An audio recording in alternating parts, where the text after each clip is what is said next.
Hello, this is the Stories Beside channel. I release videos every day for you. Subscribe and click the bell. Barbara. Clara's secretary looked at the woman sympathetically. You'll be in a coffin soon. When was the last time you were on vacation? Clara, don't pour salt on my wound. Barbara sighed. About 5 years ago, I'd forgotten what it was like to go on vacation. You absolutely need a vacation. I don't want you to faint from fatigue at some point. Do I look that bad? Concerned, the woman looked in the mirror on her desk. Do I look okay? Normal? It's when the head of a big, successful construction firm has a blush on her cheeks and a sparkle in her eyes. You look more like a hunted horse. I bet you don't even have time to go out to a restaurant or a movie with your husband, do you? Clara, to my shame, I can't remember the last time I did that. I mean, my husband and I have a good relationship, but do you give your all to your work? The girl finished the sentence Barbara had started. Alas, yes. He's my deputy. He knows everything we do. I trust him. Now go, I need to be alone. Barbara, you'll feel better if you cry. I won't feel better. The woman replied tiredly. She was silent, staring at one point. Clara stood for a moment and then quietly left the office. Barbara closed her eyes and thought, I should probably call someone, inform someone, warn someone, what they usually do in such cases. I don't know, I'll have to ask. She got up heavily, cleaned up her desk, turned off her computer, walked out of the office on woozy legs, got into her car, and forced herself to concentrate. 40 minutes later, the woman was already standing in a spacious, cold room. I understand it's hard for you right now. The investigator spoke gently. But this is standard procedure. It is necessary for you to confirm the identity of the deceased. I understand. Reluctantly, Barbara replied, I'm ready. The investigator nodded. The pathologist pulled back the sheet. The woman went pale, clutched at the strap of her bag. That's him. With unresisting lips, she whispered, It's my husband, Thomas. Barbara struggled to realize that the irreparable has happened. This is not happening to me, she thought. Looking at her husband's breathless body was excruciatingly painful. It's a dream. It can't be true. Woman, through the noise in her ears, she heard, Are you all right? Yes. Barbara's legs gave out and the investigator took her under his arm. Can I go now? Is there anything else you need me to do? I have one more question. The man furrowed his brow. There was a girl in the car with your husband. We didn't find any documents on her. See if she looks familiar to you. Only now Barbara noticed another table where a body lay under a white sheet. What girl? The woman stared at him uncomprehendingly. Wasn't Thomas driving alone? Where did she come from in her husband's car? That's what we'd like to find out from you. See if you've ever met her. The coroner nodded again to the doctor, who pulled back the sheet. She's very young. Barbara spontaneously burst out. Do you know her? Have you ever met her? No, I have no idea who she is. The woman looked away from the pretty face that death had already imprinted on her. Can I go now? She was shivering, the odor in the room making her sick. Barbara couldn't wait to get some air. Yes, the investigator took her elbow gently.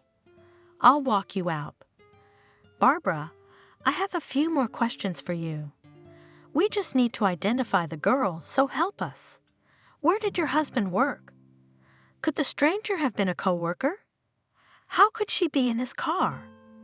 I don't know. I think you'd better ask the office. Here's the address of the firm where Thomas worked. She took a notebook out of her purse, a pen, wrote the address, the phone number with a trembling hand. I think she tore the written sheet out of the notebook and handed it to the investigator. You'll find out for yourself. I have a funeral to attend to. Ah, excuse me. She couldn't wait to get rid of the investigator and be alone. Yes, yes, the man said thoughtfully, studying the record. I understand. The accident happened downtown. What was Thomas doing there in the middle of the day? Is that far enough away from his office? I don't know. Barbara waved her hands. We don't have any family or friends living that way. Could he be there for work? No, his job doesn't involve traveling. He's supposed to be in the office at this time. Frankly, your questions are baffling me. I'm at a loss to guess what he might be doing there. She paused for a moment, thinking about something. If you have no more questions for me, can I mind my own business? I'm tired. Yes, said the investigator again thoughtfully. But I'll have to bother you again if there are new circumstances in the case of your husband's death. All right, but I can hardly do anything else to help you. She stood for a moment, then got into her car and drove home. Barbara didn't know what to do with herself. She walked aimlessly around the apartment, rearranging the figurines on the shelves, going through the papers she had left on the desk in Thomas's office. Her husband's jacket was carelessly thrown on the back of a chair. She took it, sat down in the chair, pressed it against her, and stood still. She was brought out of her reverie by the telephone ringing. Barbara? She heard the investigator's voice. We've learned something. Turns out your husband took a week's vacation from work. Yeah. And that girl in the car with him, she's not a coworker. She's not? Barbara was stunned by the news. A vacation? She thought, why would Thomas take a vacation? Where was he going to go? Alone without me. Very strange, not even consulted. Well, we don't know yet. Please, if you think of anything, call my number, please. I realize you are at a loss right now. It's hard for you. But later, when you come to your senses and remember something, call me. Did your husband mention somewhere in the conversation that he was going on a vacation? No, he wasn't planning a vacation right now. We wanted a vacation. Yes, I even found a vacation spot, but we didn't have time to discuss it with him. I'm sorry, it's hard for me to talk. I understand. The investigator's in a hurry. If I have any news about the girl, I'll let you know. Barbara put the phone aside. The silence in the house had become unbearable. She stood up, headed for the kitchen. The phone rang again. Barbara. It was the excited voice of her friend Margaret. I called as soon as I heard. How are you holding up? I'm hanging in there. What else can I do? Do you want me to come over now? You shouldn't be alone.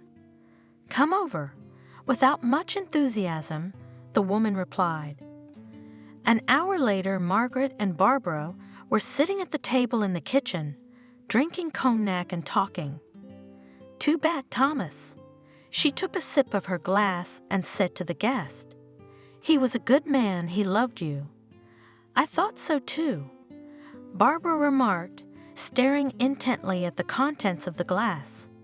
What do you mean? Her friend stared at her in surprise. I've always envied you. Such a good family, a golden husband, he did everything for you. I don't even remember whether you and he ever quarreled or not. The only thing you lacked was children. Yes, Thomas wanted a child, but we never had one. You're right. We had an even relationship, and over time the passion faded, but there was still respect and understanding. That's worth a lot. We could sit and talk for hours. We loved being alone together, and we were never bored. A perfect family. Margaret smiled sadly. As it turned out, far from perfect. What's this about now? I never kept secrets from my husband. I thought he was always honest with me, and today I found out that he took a week's vacation. Do you understand? She looked at her friend in despair. Behind my back, this never happened. We never hid anything from each other. And the worst part was that every morning he said he was going to work. Wow, Margaret gasped. Where was he? I don't know. The coroner's looking into it. There's this strange girl in the car that's been bugging me. A girl? My friend was surprised. What girl? I don't know. Wait, Margaret looked at her carefully. You don't think Thomas was with his mistress, do you? What am I supposed to think? It turns out I didn't know him at all. Tell me, where did he spend his time? Was he with her? How long did their affair last? No, you're not serious right now. I can see you don't believe what you're saying. Yes. Barbara clutched the glass of cognac tightly in her hands. I don't believe, of course, that Thomas could have cheated on me. I must find out why he needed a vacation and who the girl was. I don't want to stain my husband's memory by disbelief. He's the closest thing I have to a husband. On the other hand, if he was in the car with his mistress. Listen. Margaret took Barbara's hand and squeezed her fingers. Don't get yourself worked up. Wait for the results of the investigation. I'm sure everything will be clear soon. What you need to think about now is how to organize the funeral. Have you called everyone you need to? No. Reluctantly, the woman replied. At work they already know. The investigator was there, making inquiries about the girl. You're right, we need to tell everyone what happened. But I don't know what to do next. I'll help you. Margaret assured me. We'll get through this together. Just don't let bad thoughts go to your head. Remember, you and Thomas live together. Now you rest a little, and then take a notebook and call all your friends, and I'll take care of the funeral services, order a cafe, and tomorrow you and I will go and make a menu for the wake. Hang in there, my friend. Now you have no one to rely on but me. Thank you.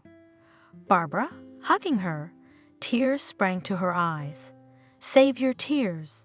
Margaret took a napkin and handed it to her friend. You'll need them. I'm off. I'll call you tomorrow. Barbara was alone again.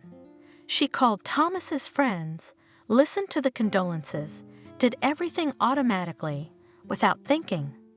The woman went back into the study, pulled a photo album out of the closet, and climbed with her feet up on the leather couch.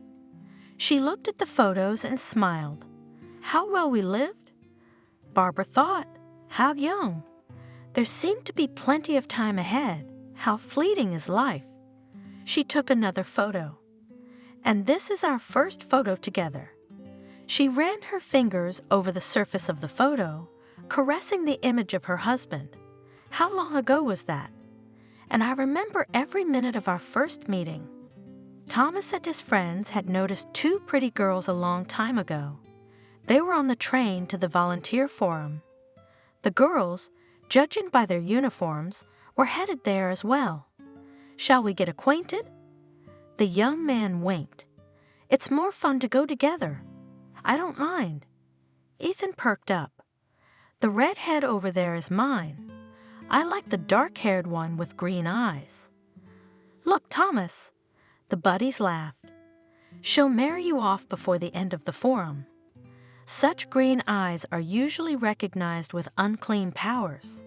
Nonsense, Thomas waved away. Look how serious her face is. You can't approach her from the first time. Well, try your luck. Don't laugh. I think I've met my soulmate. Oh, Ethan laughed. Hold me 7. Our modest man has fallen in love. Envy me silently. Thomas snapped good-naturedly. Come on, brother. Never mind. No one's going to take her away from you. Besides, she doesn't even know you've got your eye on her yet. Laughing good-naturedly at each other, they decided to talk to the girls who had already realized that their friends were up to something. Girls? Ethan was the first to address them. He was the most adventurous of the group. Why don't we ride together? We're going together anyway, Margaret answered. Barbara laughed too. Are you going to the forum? Yes. Word by word, the conversation started.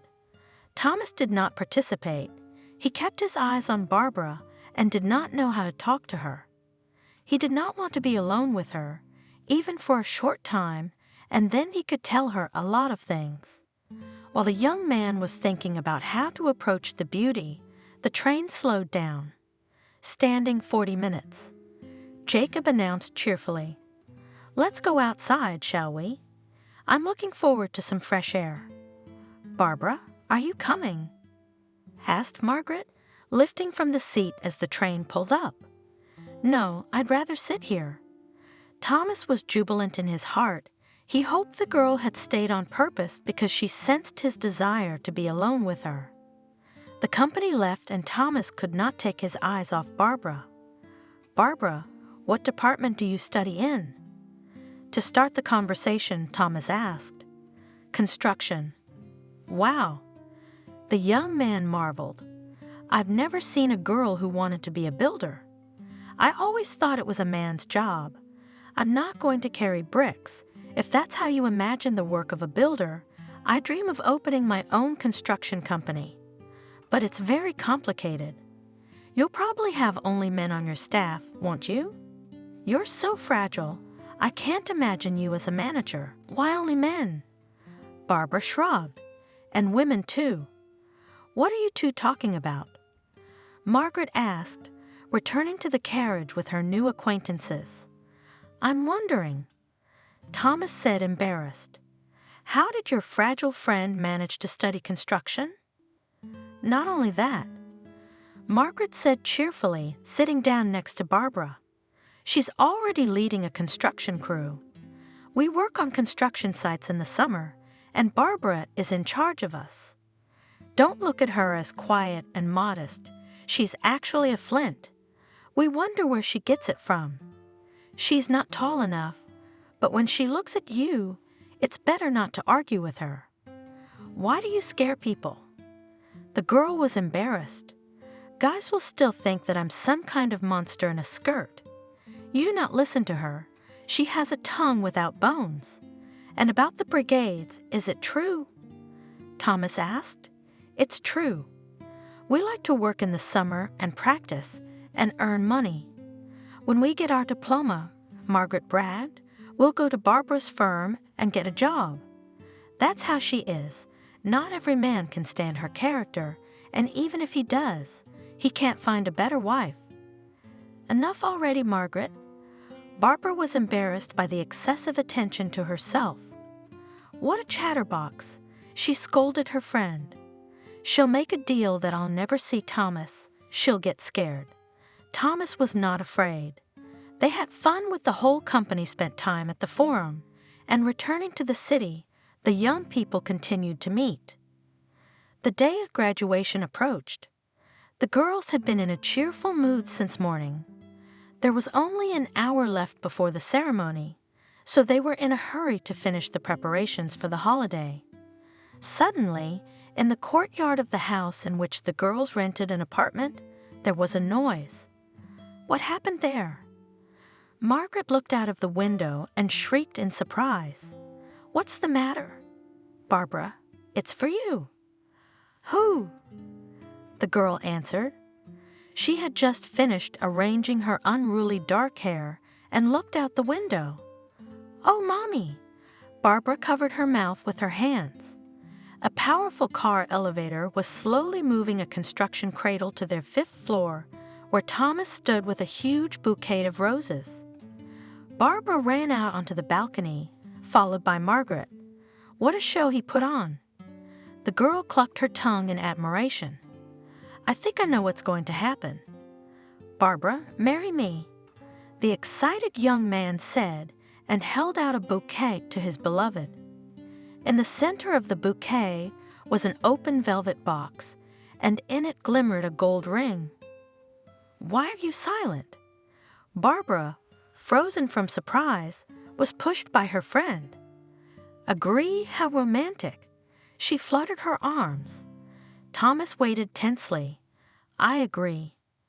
The girl replied softly and accepted the flowers. Thomas moved from the cradle to the balcony, put his arms around his bride, and kissed her firmly. Barbara jerked sharply and realized that she had dozed off. She shook her head to chase the dream away and looked at the photo again. "How did we dream with you?" She turned to the silence of the house. "We even went to the Wailing Wall to have a baby. It was our last hope." Barbara smiled sadly, looking through the pictures. As if in reality, she heard her husband's voice. "Darling?" From the doorway, Thomas announced, "Returning home tonight. We're going to Jerusalem." Barbara, tucked into her pillow, lay on the bed. "Why?" "I don't want to go. Life is over for me. No one can help me become a mother. It's over." "Stop it." Thomas forced her to turn toward him. "To cry. We haven't seized another opportunity. We just have to believe." "Believe?" The woman sobbed. "Only a miracle can help me now, and there are no miracles. We'd have to go." Looking at her earnestly, Thomas said firmly, "If we don't go there, I'll spend the rest of my life reproaching you and myself for this.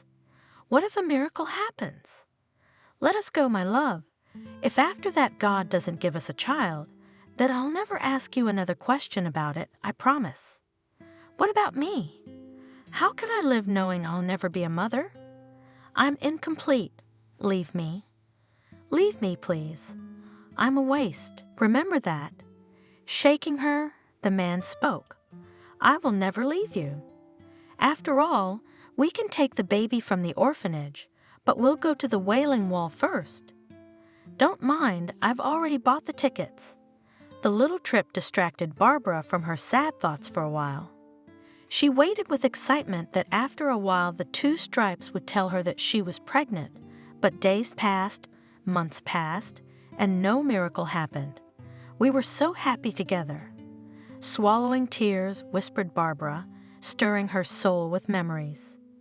"We understood each other at a glance, even thought alike. Do you remember, Thomas?" She put the photo album aside and gently ran her palm over her husband's jacket. "How you and I, on our wedding anniversary, gave each other t-shirts with our wedding picture on them? We chose the same photo to print, each wanting to surprise the other." Barbara abruptly dropped the photo album and jacket on the floor. "You surprised me," she exclaimed and sobbed. "How could you leave me alone? And what should I think of your vacation? Who is the unfortunate one who died with you? Why? Why are you silent?" She screamed at the top of her voice and sobbed until there were no tears left. Gradually the sobs subsided. "You see me, Thomas. Help me. Give me some sign that my suspicions of your treason are groundless. You couldn't do this to me, I know it. Who is this girl to you?" Exhausted, she fell into a troubled sleep. She dreamed of Thomas that very last morning. "Darling?" A man came into the kitchen. "I've gone out. Don't miss me, I'll see you tonight. You're not going to have breakfast?" Barbara was surprised. "I'm in a hurry." "I'm sorry, darling. There's so much to do today, I'm afraid I'll have to stay late. Tell your boss I resent the way he's taking advantage of you. You've been working like a horse all week, staying late at the office every day. When my patience runs out, I'll come to your office with a complaint, and then he'll have to answer why he exploits you so mercilessly. He probably forgot that serfdom was abolished in the 19th century. You can't even think about work at home. Look what you look like. Slimmed down, even thinner. You don't have to go anywhere." Thomas hugged and kissed his wife. "It'll all be over soon, and I won't stay any longer. Just be patient. Love you, see you tonight." Thomas stopped the car in the driveway, took a beautiful paper bag from the back seat, and got out of the car, smiling at his thoughts, went up the stairs and stopped at the right apartment. No sooner had he touched the bell than the door opened, and a young, beautiful, blue-eyed blonde appeared on the doorstep. "Hello!" The girl threw herself around his neck. "It's so good that you finally came. I've missed you already." "Hi, honey, I saw you yesterday." The man gently pressed her against him. "You know I can't be with you all the time. So what?" Tossing back her luxurious hair, the girl spoke. "Aren't you happy to see me?" "I am, Melissa." "Very glad." Pulling away from her, Thomas replied, "Are you going to keep me in the doorway? What will the neighbors say?" The man followed Melissa into the living room. "You have no idea how happy I am to have you. My life has a lot of meaning now. I even took a vacation from work to spend more time with you. And we can see each other every day. Of course, we've been seeing you for almost a week now, just a little more, and we won't have to hide anymore." "That's great." The girl clapped her hands. "Have you decided to tell your wife?" Thomas hesitated. "You see, I don't want to take it out on her right away. I'm not going to keep you from her indefinitely, but now is not the time to tell her. We have to wait. Just be patient." "Wait for what?" Melissa looked at him angrily. "Until she herself accidentally finds out. Do you have any idea what will happen to her?" "I don't want to shock her yet, and then I'll tell her about you," explain. "She'll understand us. I have to prepare her a little bit, not all at once, gradually. These things don't happen overnight. You must understand me. She and I have been together for so many years, never deceived each other, never hid anything. And here I am, showing up so handsome and presenting you. But you're gonna have to do it at some point. Or are you going to hide the truth from your wife for the rest of your life?" "No, of course not." "Don't push me. It's very difficult. You and I are good for now. I still can't believe I have you myself. What would it be like for your wife to hear about you?" "No, I think we should hold off." "Oh, I get it." Melissa snorted derisively. "You're afraid." "That's right. You're afraid of your wife. Why didn't I realize that before?" "I didn't." The man was offended. "I'm not afraid. In my opinion, in such matters, rushing is only harmful. We must find the right occasion. Is it normal to lead your wife around by the nose? Stop nagging me." Thomas jokingly poked Melissa on the nose. "I wish you'd give me some tea. I don't fully realize my new status myself. Shall we go to the kitchen?" The girl invited him. "I have everything ready. By the way, even cooked lunch." "Wow!" exclaimed the surprised Thomas. "That's a good girl. I didn't expect that. You're all grown up." "I hope I did as well as your wife." Melissa quickly set the table. "And delicious." "Praise the man. You're good.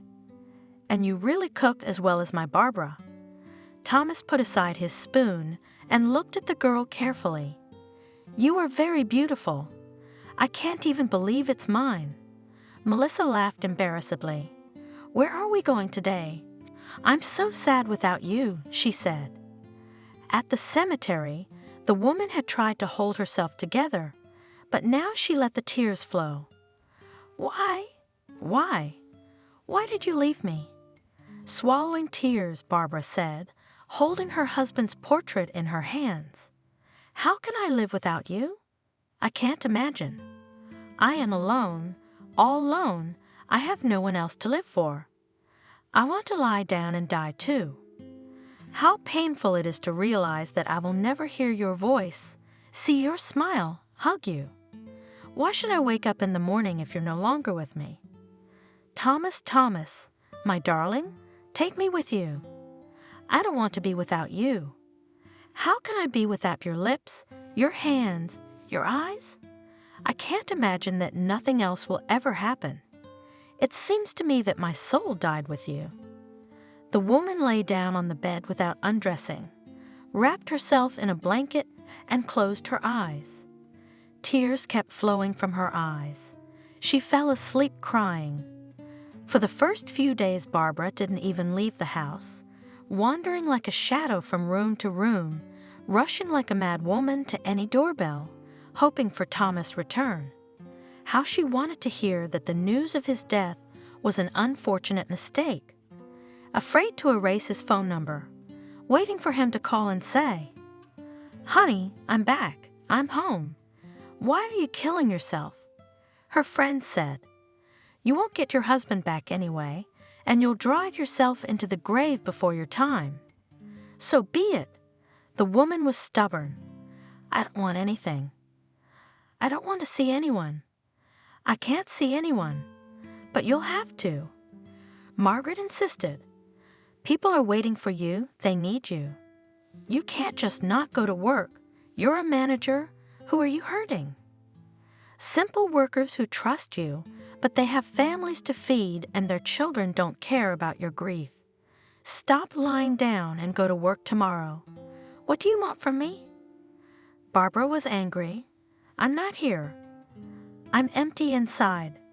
Life is over. Leave me alone. Don't even think about it. You're a living young woman, and you want to give up on yourself." Her friend has been bugging her every day. "I've brought some documents for you to sign. Look, I can't do without you. Come on, get down to business, stop drooling." And Barbara gradually began to return to the old rhythm of work. Only in the evenings, when she was alone at home, she remembered her husband, looked at the photos and cried. "Barbara?" About a week later, she heard in the phone the voice of the investigator who was in charge of her husband's case. "We were able to ID the dead girl. It's a Melissa Carter. Does that name mean anything to you? Did the husband ever mention it to you? Or did you happen to hear the name?"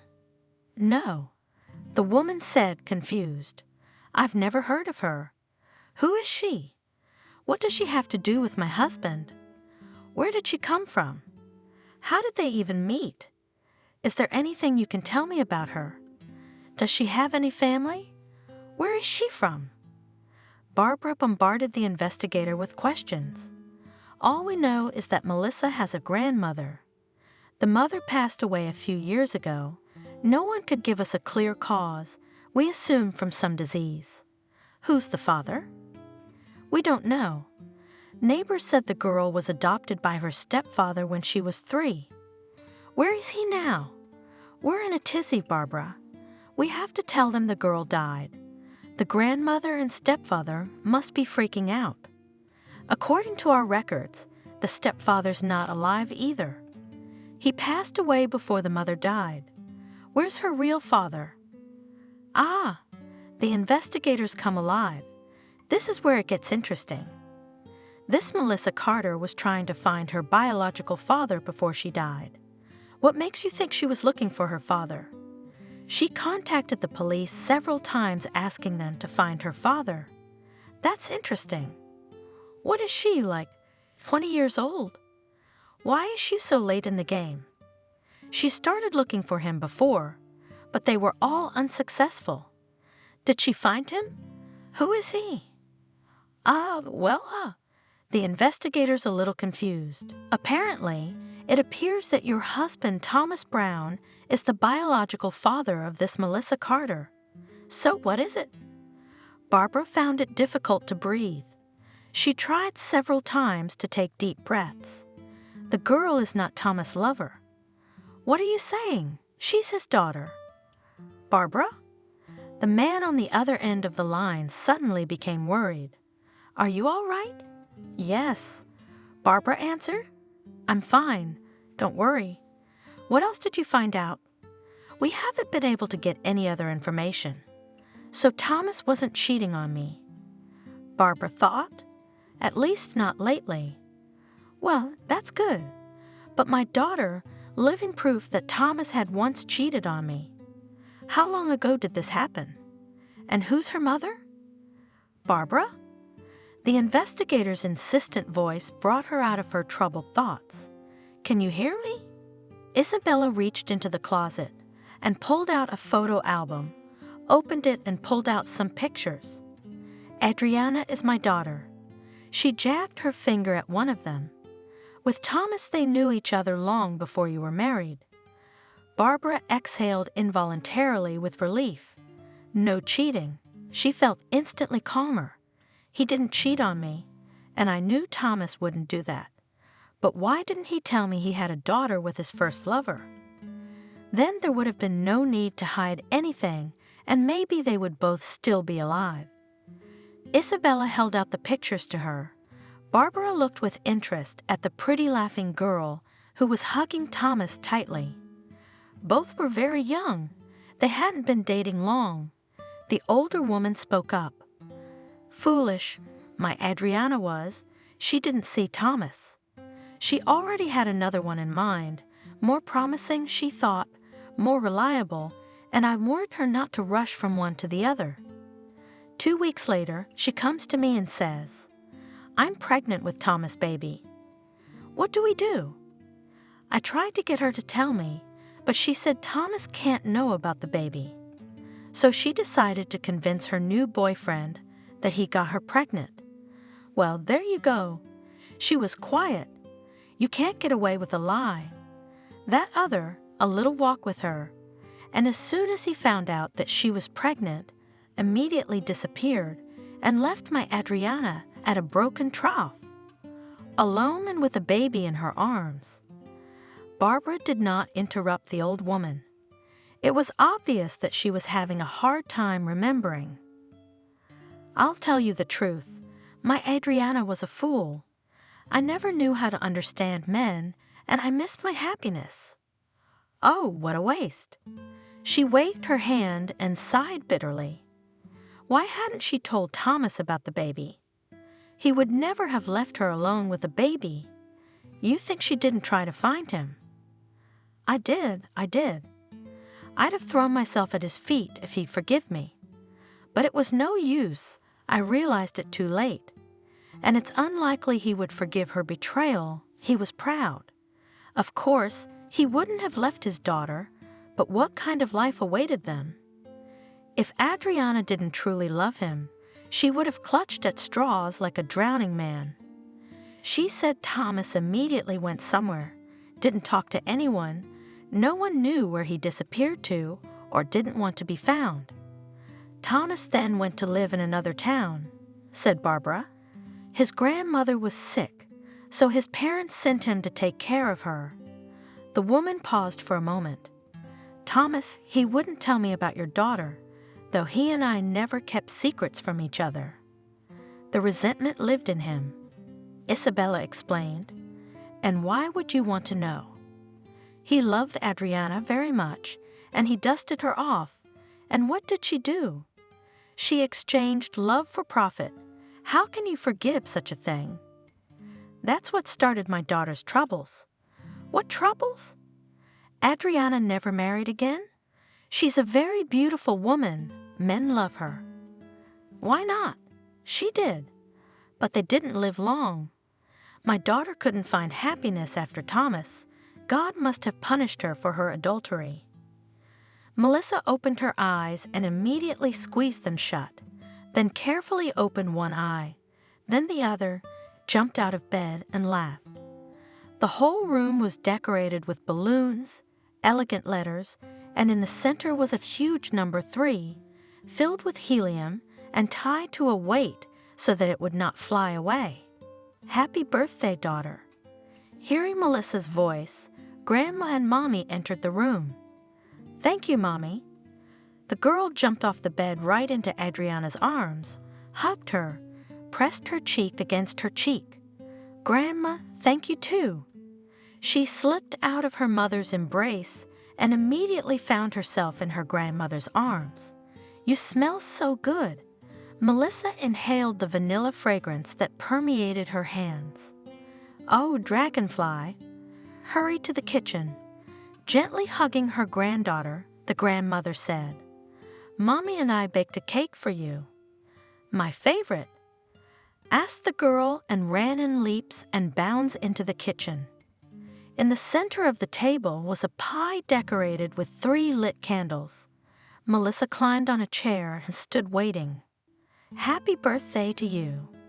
Grandma pulled the cake closer to the birthday girl. "And now the most important thing, make a wish and blow out all the candles. Try to make them at once, then your wish will definitely come true." Melissa closed her eyes for a second, then opened them, took in more air, and blew out all the candles. "How big you are now!" her mother exclaimed happily. "Remember last year I helped you blow out the candles, and this year you are already doing it yourself. Well done. Grow up to please me and Grandma. You're my little girl." She kissed her daughter gently on the cheek. "I'm already big." The girl, carelessly dangling her feet under the table, watching her grandmother cut the pie. "Delicious." Taking a bite, Melissa said, "If the pie turned out well, it means that all your dreams will come true this year." The grandmother said. While the girl was enjoying the birthday cake, Adriana was talking to her mother. "Are you going to be with Melissa tonight? My friends and I decided to go to a restaurant." "Why would you do that?" Isabella looked at her daughter suspiciously. "I'm tired of sitting at home. I'm young. I want to go out. And what if today I meet my destiny? I want to get married, you know." "Okay, I understand. I'm young. I'll sit with Melissa. But don't stay too long. You know she won't go to bed without you, right? It's a deal." In the evening, Adriana and her friends went to a restaurant. Young women talked, laughed a lot, drank red wine. After a while, a tall, black-haired, and handsome man approached the cheerful company. "May I invite you to dance?" The stranger extended his hand to Adriana. The woman was embarrassed by the surprise, but accepted the invitation. "My name is William." The man introduced himself. "And I'm Adriana." "What a wonderful name you have, and today it is quite rare." "Adriana, you are a very beautiful woman, but why aren't you married?" "What makes you think I'm not married?" She coquettishly fixed a lock of hair that had gotten out of her hairstyle. "There is no ring on her finger, and we came to the restaurant with friends, not with her husband. Maybe I left him at home and decided to rest. No, I see unmarried people right away, and I'm glad you're not married, because no one can stop me from courting you. Will you let me walk you home?" "You may." Adriana shrugged her shoulders. "No one forbids it." They left the restaurant alone. William hailed a cab. Standing in the driveway, asked Adriana, "Can I invite you out tomorrow night?" "Like where?" The woman smiled. "To a movie, or just to walk around the city. There's a park nearby, and there are benches there. I want to get to know you better. I'm not married either, and I like you. I'd really like to get to know you. You don't know me at all, do you? That'll give you an excuse to get to know me. I have a daughter." After a little silence, Adriana told me. "Today she turned 3 years old." "Well, that's just wonderful." William rejoiced. "I dream of having children, but I have no luck with women. But you and I think everything will work out, and I will adopt my daughter with pleasure." They started dating. "Mom," Isabella told me one day, the daughter, "William asked me to marry him. Isn't it a bit early?" The mother asked incredulously. "You've only been dating for 3 months. If you want to get married, invite him home first. Let's see what kind of bird he is. We don't know how Melissa will feel about him. I'm sure they'll get along. William loves children, promises to adopt Melissa. He's a good hard worker." Adriana insisted, but invited her new acquaintance to visit. "Mommy, this is William." She introduced the man. Isabella liked him immediately. Friendly, respectful, brought with him not only a bouquet of flowers and a box of chocolates, but also 2 bags of different products. "And this is my daughter, Melissa." Adriana took the girl by the hand. "Say hello to Uncle William." "Well, hello, Princess." The guest handed the girl a huge teddy bear. "Here's a present. Shall we get acquainted?" Melissa timidly gave him her palm, and he took it and shook it gently. The girl smiled unboldly. "Since everyone has now met," announced Isabella, "it's time to go to the table. Why do we keep a man on the doorstep?" A month later, Adriana and William were married. William was delayed somewhere. Adriana went from window to window one evening in anxiety. It's never happened before, and he doesn't call, he doesn't pick up the phone. Has something happened? "Calm down," her mother said nonchalantly. "He's a man. He's late with his friends. He already spends all the time at home with you. You should be glad that such a man got. Don't control him. Men don't like that." "I don't control him," Adriana said in despair.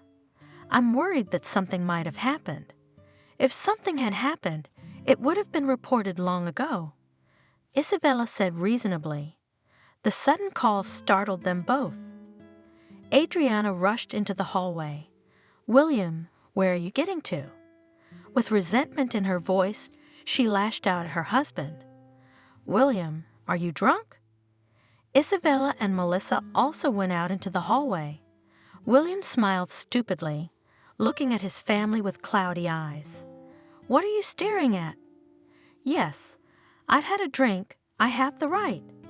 I've never seen you like this before." Adriana marveled. "Why on the side?" "If you had come home, I would have poured you a drink. It's not a crime to hang out with friends, is it? I'm tired of you. Leave me alone. I want to sleep." Adriana helped her husband undress, put him to bed, and went back to her mother. "Nothing," she excused herself. "He's tired at work. It's nothing. He'll get up in the morning and explain everything. You see, Mom, he came. He lay down right away. He doesn't bother anyone. The main thing is that he came home." Isabella only shook her head, but said nothing. William had been drinking since that memorable evening. "Adriana," Mother demanded, "can't you see he needs to be treated? He comes drunk every day, every day." "Oh, my daughter, it's not a bad thing. You're always stirring up the atmosphere, Mom. Look around, all men drink, and nothing happens to them. A man relaxes in the evening, sits with a bottle, but in the morning he goes to work, not lying in bed. Men need rest more than we women do." William felt really good after every night out, but one day he didn't come home. "Adriana," her mother pestered her, "call this friends. My heart knows he's in trouble. I don't want to have to bite my head off. Leave me alone." Her daughter waved her off. "Is it the first time? What's he going to do? Drunk with buddies and sleep somewhere in the garage. He'll come. Don't make a fuss." "Mom," Isabella's anxiety has spread to Melissa. "Let's go look for Uncle William. What if Grandma's right and something really happened to him?" You go." The woman snapped at me. "Look, there's an advocate. Where are you sending her?" The grandmother was indignant. "The girl is 13 years old, and then you'll have to look for her. Should I go?" While the women were going over who to go look for William, Adriana got a phone call. "Hello." Adriana's heart sank when she heard the voice of a stranger. "It's the police calling for you. Your husband's body has been found near the garages, and he's been identified by acquaintances. You need to come to the station to sign some papers." "Adriana, what's wrong?" Isabella was worried, seeing the change in her daughter's face. "Yes, speak up. Don't be silent. William? He's gone. 10 years, that's all it took." Isabella continued her story. "He wasn't a bad man. Yeah, he wasn't bad, but he liked to drink. It was that damn vodka that killed him. And how happy I was for my daughter, how well they were getting on. I thought I'd finally get a smile on my face, but it didn't work out. Melissa, she thought he was her father when she was a little girl when he adopted her. She clung to him, and he treated her very well, spoiled her, bragged to the men about how beautiful his daughter was growing up. When did Melissa find out who her real father was? Barbara asked cautiously. Not long ago. The old woman sighed heavily. 6 months ago, maybe. Her mother had confessed before she died that William was not her father. And when her mother was gone, Melissa had decided by all means to find the real one. She got it into her head that she wanted to see him. I don't know why she'd do that. We had a good life without him. If we'd left things the way they were, maybe she'd still be alive. But she doesn't want to. She has to meet him, and that's it. She spent so much time looking for him. She sent requests every 6 months when she got older. She pestered me with inquiries, and what did I do? After all these years, I couldn't even remember the name Thomas. She got what she wanted, and the result was that she found her own death. The woman waved her hands sadly. You want to know where they were going? To buy a sofa, Jordan. Why did they have to change the old one? It was still quite good. I told them not to spoil it, but who listened to me? Yes, what to talk about? Everything was going the same way. It's their fate. Excuse me. Barbara interrupted her. Who's Jordan? Jordan? He's Melissa's son, my great-grandson. You didn't know anything at all? No. Barbara was shocked to hear that. I only found out about Melissa after the accident.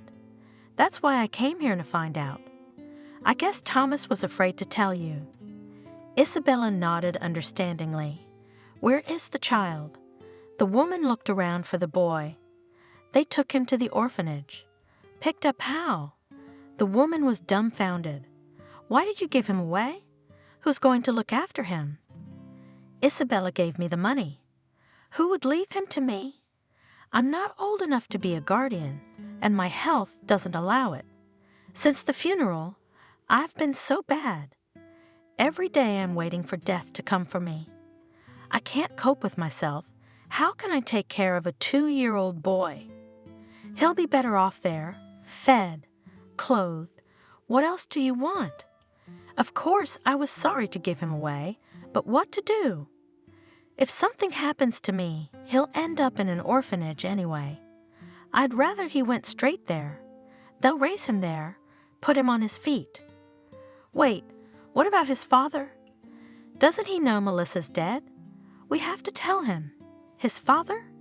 I'd rather be in an orphanage than with a father like that. Isabella waved her hand in frustration. Melissa. Isabella was angry. I just got home, and you're already bringing boys to our house. And who, Kevin?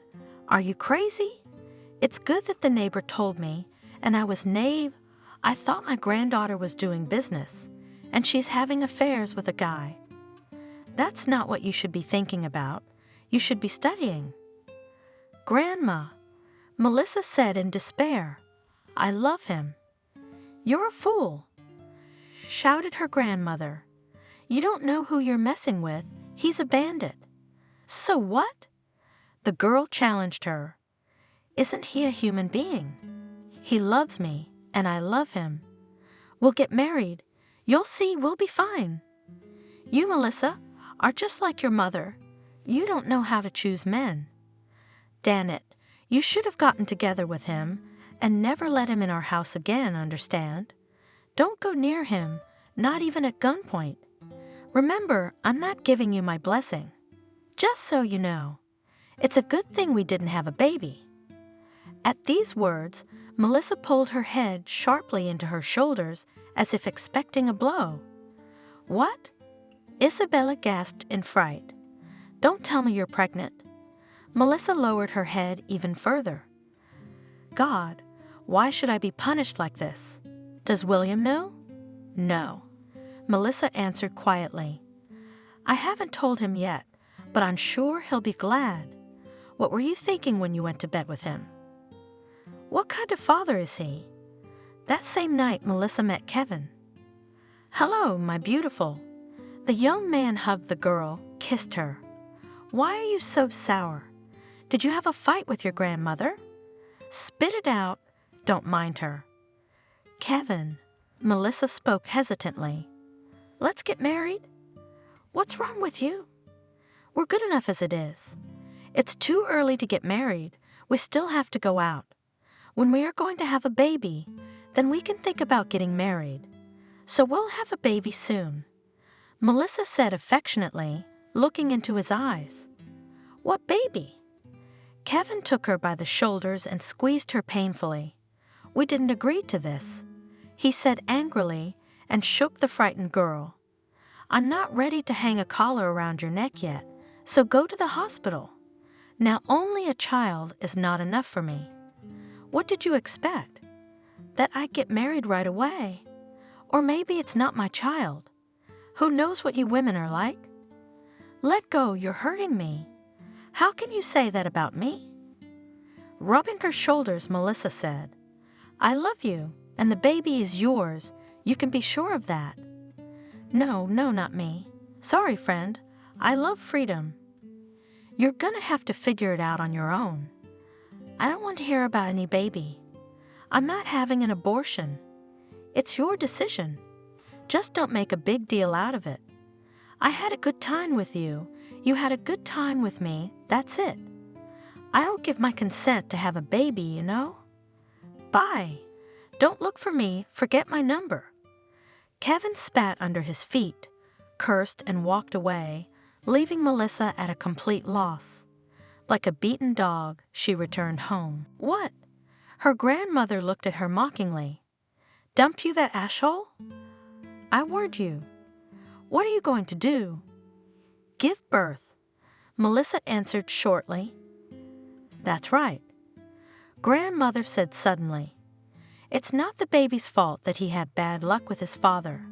We'll get by somehow. Soon Jordan was born. Grandma loved her great-grandson. What a nice boy you've got, granddaughter. Isabella said sweetly, looking at the baby. When he grows up, he will make girls' heads spin. As long as he doesn't go down a crooked path like his father. We'll love him, Grandma. He won't have time to fool around. When he grows up, we'll enroll in different clubs, start playing sports. That's right, the less free time, the better. It's good that Kevin left you, or I'd have taught him to drink, smoke, introduce him to his friends, and then it's not far to jail. That's the kind of guy you stay away from. The old woman held the boy in her arms and walked around the apartment with him. Her gaze fell on the window. Oh, she nodded toward the street. Remember the fool, he'll show up? Who? Who's there? Melissa looked outside the window and turned pale. I hope he's not coming to see us. Just then the doorbell rang and Melissa looked at her grandmother. The bell rang again, more insistent. Why did you show up? The young woman stood on the threshold, grudgingly looking at her former lover. Hello, darling. Kevin tried to kiss her, but she pulled away. Aren't you glad to see me? No one is waiting for you here. Coldly, Melissa replied, Say what you need to say and go away. I came to see my son. The man said seriously. Who? She laughed. You said you didn't want to know us. What happened to you? Did your paternal feelings suddenly awaken? Go away, Kevin. That's my son with a dash under father. I know, Melissa. In a conciliatory way, Kevin said, I'm sorry for you and your son, but I want to make it up to you. Do you know how happy I was when I found out you didn't get rid of the baby? I have changed. I realized a lot of things. And now I want to help you. I want to participate in the upbringing of my son. I'm sorry, you have to understand. I was just scared. Yeah, scared of the responsibility, I admit it. It's not every day someone comes to you and tells you you're going to be a father. I realized I still love you. I'm just heartbroken. I'm a father.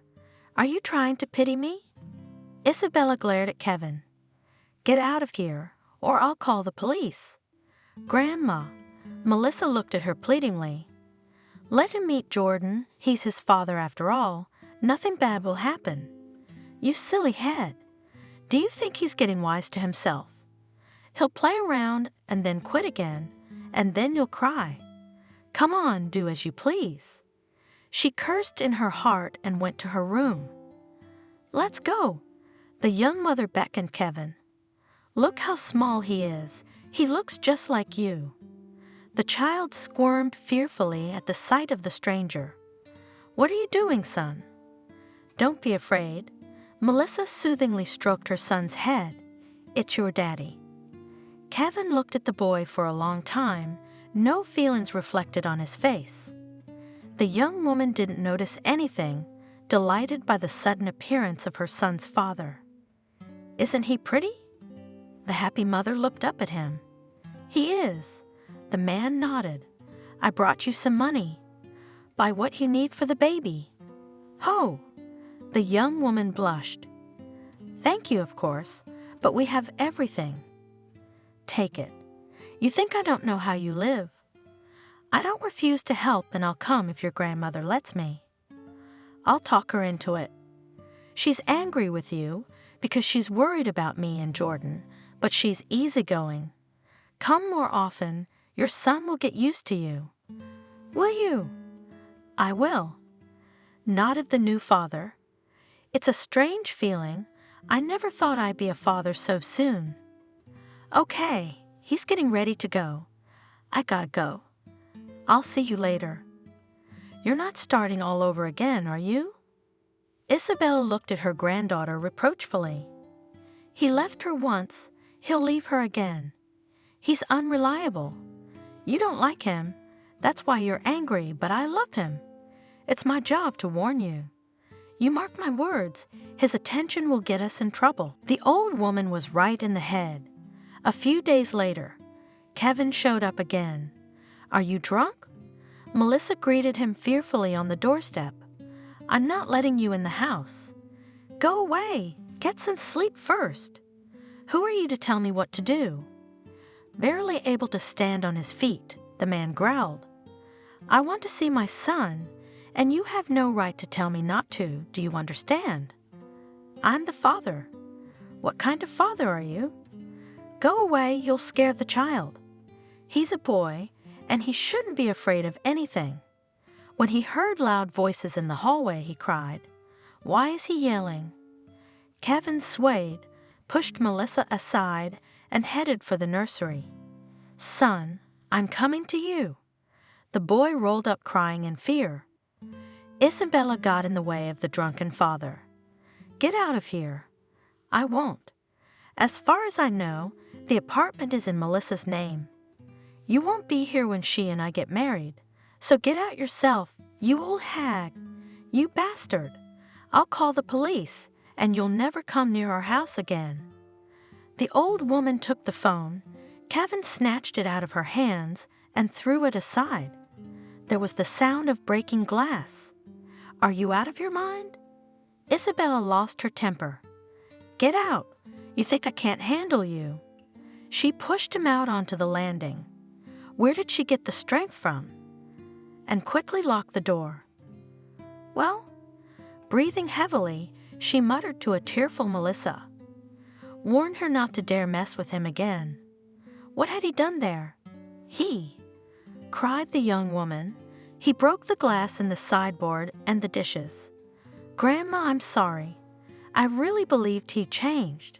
Only the grave can change the humped man. I won't let him on my doorstep again. You'll make the child stutter with a father like that. When will you wise up? A week passed. Melissa shuddered at every call, but Kevin never showed up again. The young woman had almost calmed down after his drunken debauch. In the evening she gave her son a bath, put him to bed, and was already cleaning when the doorbell rang. Melissa, open up. She heard it and went cold. It's me. Please, I'm sorry. Open the door. I want to apologize. Kevin begged. I promise I won't step over the threshold unless you call me. Listen to me, it's awkward through the door, and the neighbors can hear me. I'm sober as a whistle. I don't know what came over me. Don't open the door. Isabella warned me. Grandma. Melissa looked at her guiltily. He came to apologize. Let's give him another chance, shall we? What's there to talk about? Grandma disappeared into her room. Melissa opened the door ajar. I'm an asshole. Kevin said penitently, bowing his head. I'm sorry. I didn't know what I was doing. I got drunk with my friends, and I wanted to see you, my son. You don't know how grateful I am to you for Jordan. Aha! The young woman grinned. So grateful that you smashed the sideboard and broke the dishes. I didn't come empty-handed. Happy that Melissa had not chased him away, the man spoke hurriedly. Look, I bought a tea set, a table set. He grabbed the boxes that were at his feet and put them in the hallway. Also for your grandmother's phone, hers probably doesn't work. Keep the money. Buy yourself some new furniture. My son should have the best of everything. Don't take anything from him. Isabella said from the ajar bedroom door. It's bandit money. For God's sake, Isabella. Kevin said stupidly. It's not the 90s. I'm making a decent salary. I'm really ashamed of my behavior. Don't refuse to help me, please. I know how hard it is for you, especially now that you have a baby in your arms and Melissa is not working. Wow, the older woman grinned. Suddenly he spoke in human language. Mind you, you won't succeed. It is you who can fool Melissa's head, but you won't do it with me. I can see through all your tricks. You have a black soul. You're not sincere. I can't believe a word you say. Yes, I understand you perfectly well. Kevin replied with his hand on his heart. And I'm not offended. Of course you do. Isabella snorted. You could be offended by those you love, but you love no one but yourself. What are you doing, grandmother? Melissa begged. Don't scold him. You can see he realized everything. Kevin, come into the kitchen, but try not to make any noise. Jordan is asleep. Melissa. Grandma shook her head sorrowfully. You didn't understand anything. You believed me again. Next time there will be no one to intercede. Yes, Grandma, joyfully laughed granddaughter. I have a daddy now. He won't let us get hurt. I want him to meet Kevin. Which daddy were you just talking about? Kevin was sitting at the table and was already drinking tea. He's dead, isn't he? Imagine, I found my real father. William, my stepfather. I still can't believe I found him. Everything's gonna be different now. So he's probably more excited about your reunion than you are. He hasn't asked for money yet? No. Melissa smiled. He is quite well-to-do. He helped us right away. He paid all the expenses for my grandmother's medicine. He is a good man. Does he have other children? No, I'm alone. That's good, Kevin said thoughtfully. He's coming over tomorrow night, and you can come over and meet him. We'll see. The man replied evasively. The next day, the whole family, led by Thomas, was having dinner when the doorbell rang. It's Kevin. Melissa jumped up from the table. You're just in time. We're having dinner, she said excitedly as she opened the door and suddenly fell silent. Isabella and Thomas looked at each other. Kevin, you again? They heard her frightened voice. Why again? The guest had a swagger in his voice, barely able to move his tongue. I took one for courage. It was nothing. But I'm not empty-handed. Look, there is a drink and a snack. Here's the bags. Now your father and I will have a small drink. We should celebrate the introduction to the future father-in-law. Thomas got up and went out into the hallway. Behind him loomed his worried grandmother. "What's going on here?" he asked sternly. "Oh, there's my father. Let's get acquainted. Kevin, isn't it?" He shook his head and grabbed the door, almost falling off his feet. "Get out of here. Get some sleep, then come back. Melissa," he ordered his daughter. "Go with your grandmother to your room. We'll have a man-to-man talk with your acquaintance." "What are you doing here, Daddy? Where the hell did you come from? I've never seen you before. Let's do it this way." Thomas said it nicely. "You go home now, get some sleep, and come back tomorrow, and we'll have a quiet talk, okay?" "No way. Kevin was a good boy. You don't get to boss me around. Who the hell are you? Where's the proof you're the father? What are you, some kind of crook? I'm here legally. I have a son living here and my future wife." "Well, having a son is no reason to barge in and assert your rights. I have a right. I give money for my son, so I can come here anytime I want. They'd be dead if it wasn't for me. So get out of here, and don't bother me. I'm here to see my son." Kevin rushed into the nursery. Thomas got in his way. He tried to grab him by the pecs, and a fight ensued. Thomas quickly wrestled the young man to the ground. "Let go," yelled Kevin. "You're hurting me, Daddy." Melissa asked quietly. "Let him go, please. Kevin, go away. I don't want to see you again, ever." "Is that how you talk?" Rubbing his reddened wrist, Kevin said. "It's all right. I won't give up so easily. That daddy of yours, he'll be gone soon. You think he needs you? He's going to disappear out of nowhere, and I'm going to stay. I'll wait until you come to me and beg me to come back. Are you done?" Thomas moved at him threateningly. "Get out. You're not a man. Did you handle defenseless women? You talk to me." "Don't mess with him, Thomas." He heard Isabella's voice behind him. "He's a bandit. He's a sneak attacker." Seeing that everyone had turned against him, Kevin struck the clothes closet with his fist in an impotent rage. The door failed and hung sadly on one hinge. The young man spat on the floor, swung the front door open with his foot, and left, muttering threats to himself. "Chased Kevin away, Thomas," Isabella reported. "He didn't like him very much. I mean, every day was a celebration. Thomas drove him away from the house, but Jordan was left without a father and now without a mother.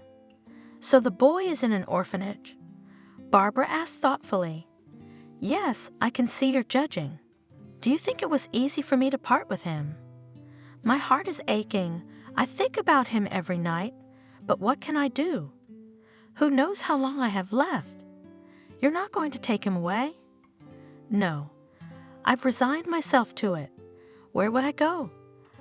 I can barely walk myself, so let him stay there. I'll visit him. They say you can go every week.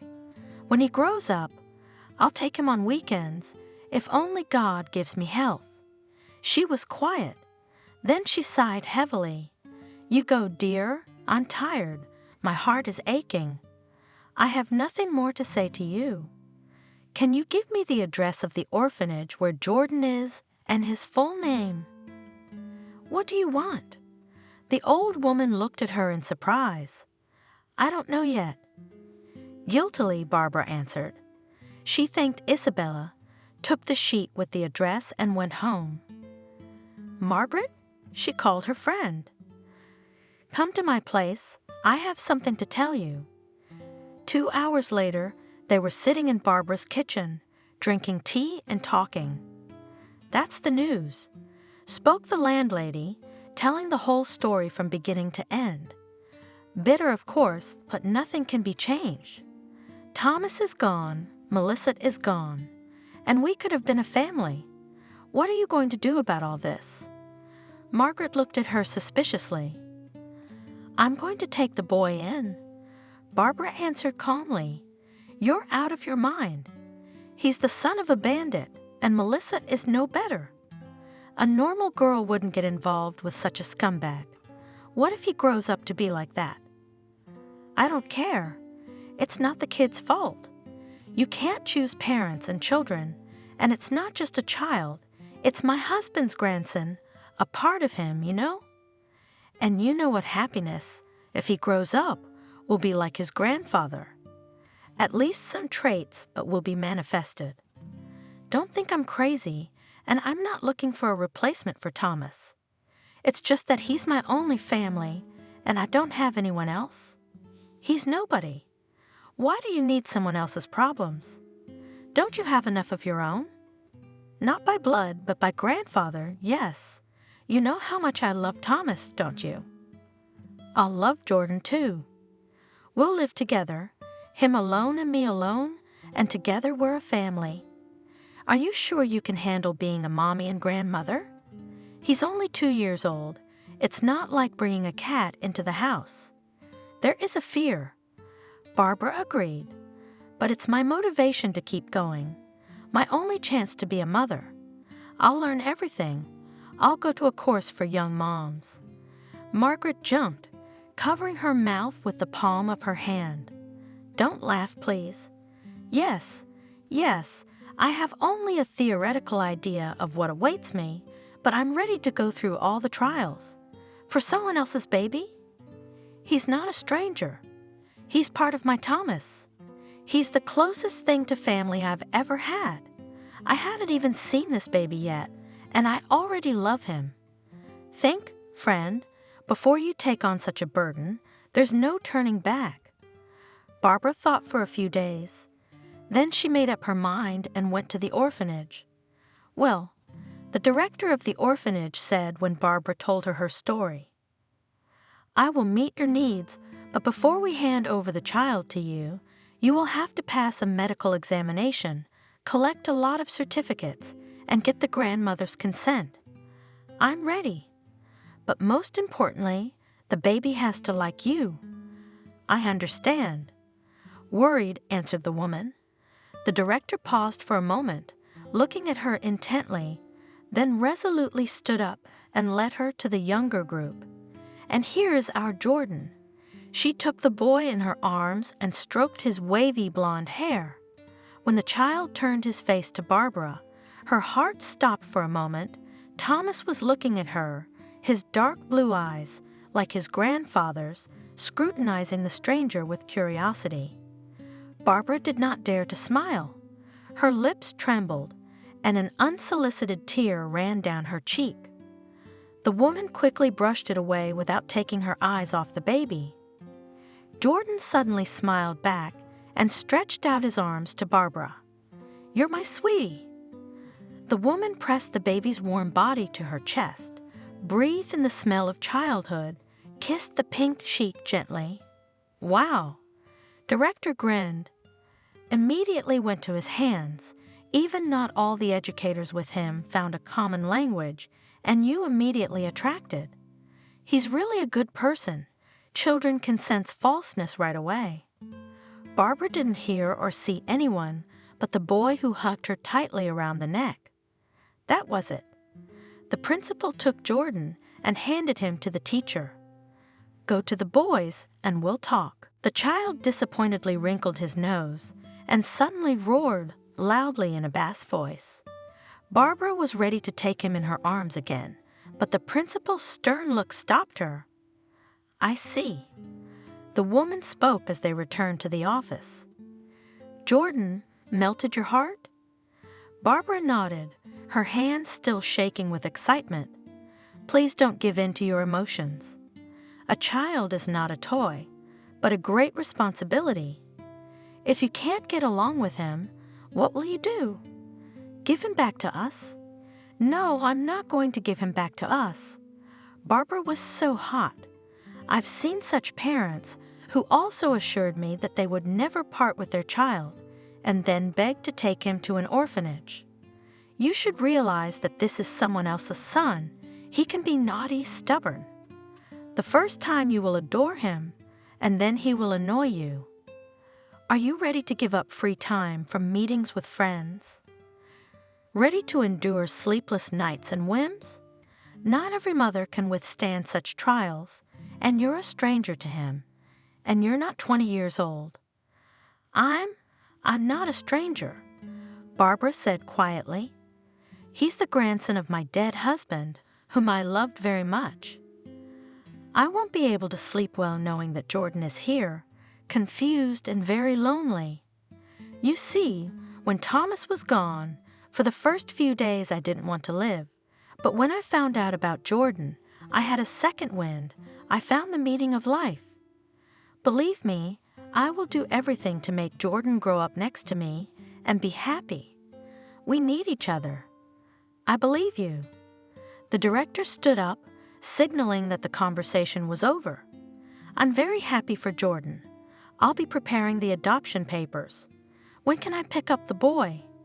Bring all the authorization documents, the court order for adoption, and go home with him, and in the meantime you can visit him. The director smiled kindly. Call me in 2 days to see what days would be best for you.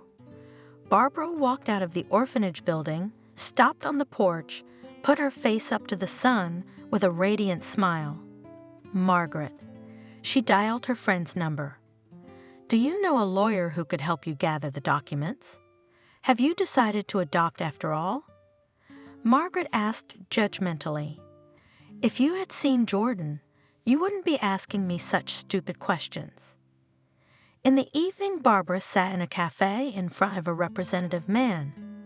He was listening attentively, looking over his glasses and drumming his fingers nervously on a thick leather folder lying on the table next to an empty cup of coffee. I got it. He nodded as the woman gave him the gist of the case. Margaret had warned me what kind of favor I would have to perform. So I've prepared a list of documents. But do you realize what difficulties await you? Your friend is worried about you. It's a very slow process, starting with information gathering, then approvals, signatures. Do you have any idea how much money that's going to cost?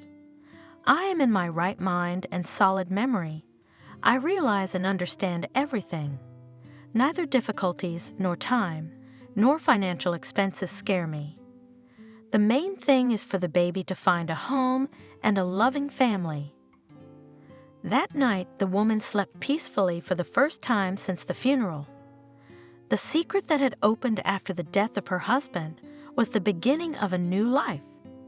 And in it, Barbara no longer felt lonely because Jordan, the grandson of her beloved Thomas, was by her side.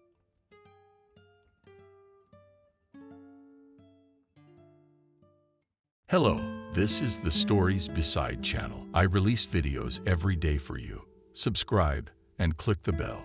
Noah Bracker was in the Special Forces. He was sent to all sorts of places, and even to hot spots. His friends died before his eyes. In their place came other people, and they did their duty, realizing that this is their job. But, as they say, everything comes to an end, and Noah's service ended. It happened after one mission, where he was badly wounded. He already then realized that after such a wound, he belonged only in the civilian life. After leaving the hospital, Noah returned to his town. He went into a familiar yard, where he ran as a boy and breathed in the familiar air. Almost nothing had changed, only his mom was gone. She died 6 months ago when he was in the hospital. Her heart had failed, though she had called him often then and told him that she could no longer live without her beloved Vanishka, her husband, and Noah's father. His death, she never forgot. She was probably just living out of habit by now, and he could see that she didn't want to do that. He walked into the apartment, and his heart ached. Nothing had changed. Mother didn't want to change anything here, and he wouldn't. What was the point of the memories? All he had left in his pocket now. Clutching his cell phone, he took it out and smiled. Hey bro, from what I understand, you should be in town by now. What are we meeting tonight? Hey Liam, how good to hear from you. Come on, I'm not feeling so good. Oh, come on. Let's go to your parents' gravesite, and then we'll remember them at some restaurant. By the way, I have something serious to talk to you about. It's about your job. Okay, it's not a phone call. So get cleaned up, and I'll be there in half an hour. Noah took a shower, changed his clothes, and waited for his childhood friend. Liam was the only one who called him lately. He was the only one who talked to him. He had no other close friends.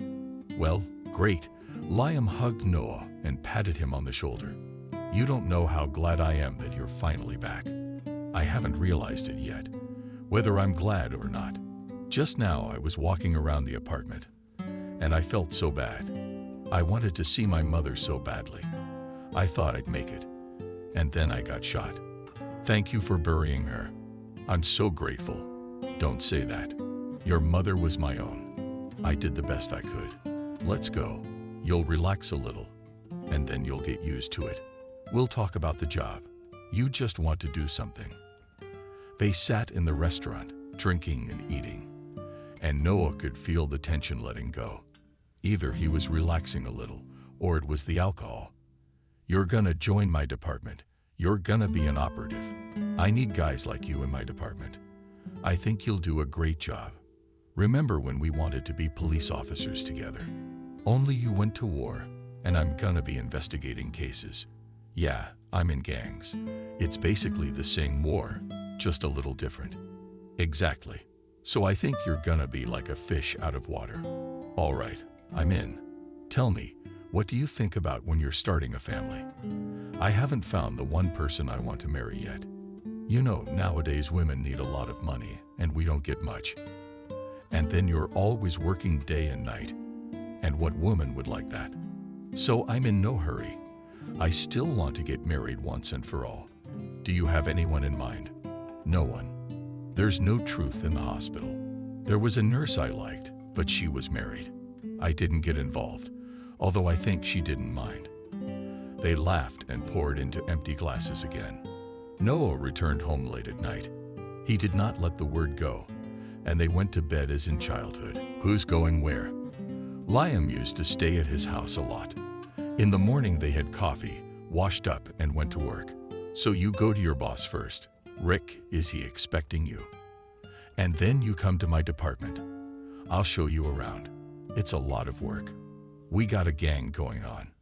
They're stealing cars, changing everything so they can't get caught, and selling them. They're getting real good at it. They've got some kind of underground syndicate and no leads. I'll let you read it when we get there. Maybe you'll notice something. My bosses are asking me, and we can't do anything. As soon as there's a clue, we go to the place we were told, and there's nothing there. Explain to me how they can turn things around so fast. Don't you think there's a mole in your department? Apparently, he's been bribed by the gangsters, so he's giving them all the information. Haven't you thought about that? Have you? Yeah, my operatives are the best, and they'll never do it. You're wrong. We were just talking yesterday about how you make very little money. And if someone has a beautiful girl, he's working hard for her. Believe me, right now he's not thinking about anything but her, and he thinks he's doing nothing wrong. You're gonna help me find this mole, if there is one in my department. After Noah had been to his superiors, Liam sat him down in his office and gave him some folders with photos. Look, here's who we're looking for. Here are the most dangerous, and here are the ones in the pipeline. Memorize them. Can you meet them on the street like this? How many cases like this have we had? They start to think they're unpunished and start showing up in restaurants and clubs. And our informants leak them to us. And another thing, I've been going through my staff files, and I've got some ideas. Let's see you later.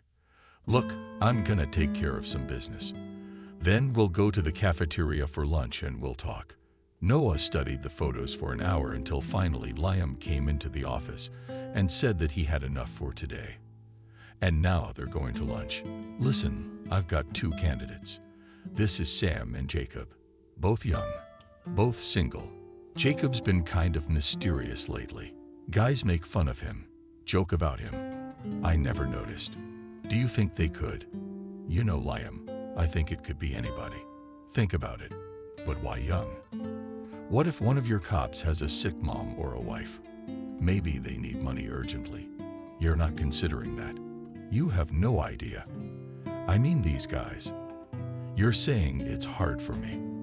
I can't even imagine the rest of them. Well, wait, maybe they're not from your department at all. Just pay attention right now. I know it's hard in your line of work. It's hard not to trust, but you're gonna have to take a risk here. You know, right now he's helping these thugs. And then what? Yeah, I get it. That's the thing. We have a constant battle with these werewolves. They just don't seem to be getting any smaller. I never thought they'd show up in my department. Think about it. How is that possible?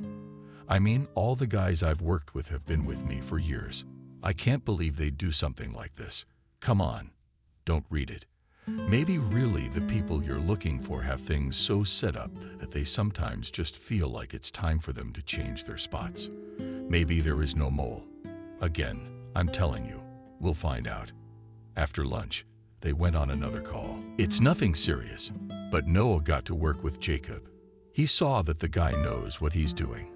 He didn't talk much, but he got it right. That's the kind of guy he liked. Now he understood Liam well enough to see how hard it was to have a traitor in a job like this. I've heard a little about you from Liam. They say you're an expert in the military. Why did you leave? Wounded, badly wounded. So I couldn't serve anymore. But I like it here. So I think we can work together. Do you have a family? No, not yet. I realize that it's time to get married, but I haven't found the one and only woman with whom I'd like to tie my life. Are you married? No, not yet. I'm still looking. I met a girl here though. I like her, but she's probably not right for me. She's used to a life of luxury, and I can't give it to her, so I guess I'm screwed. What about the saying? There's no such thing as a happily ever after. That's just a saying. It's really not that simple, but I'm not giving up hope. After all, I'm an operative, and I think I can do it. Noah didn't jump to conclusions yet. He saw that Jacob was absolutely calm, not nervous, although people are different and behave differently. What about the theft? Did you find out anything? As usual, no one saw or heard anything. Not even the old ladies at the door. Thieves have learned to steal without being seen. They pick a special time, knowing people are at work, and the grandmothers are probably at the clinic or making lunch for their grandchildren. You're right. It's probably just another cold case, but she's the guy for tonight. What do you think? What do you think of him? It's too early to tell. The guy's smart. He knows his business. That's all I'm gonna tell you for now. All right, Noah. But I'm glad to have you by my side. You're the one I can trust. The next day, after a small meeting in Liam's office, Noah stayed behind because there was nothing for him to do. They sat in silence, thinking about their own things. I'm called to the prosecutor's office again today. I'm fed up with these thefts. It's a real nuisance. So I'm going to get my ass handed to me today. But I guess I'm getting used to it.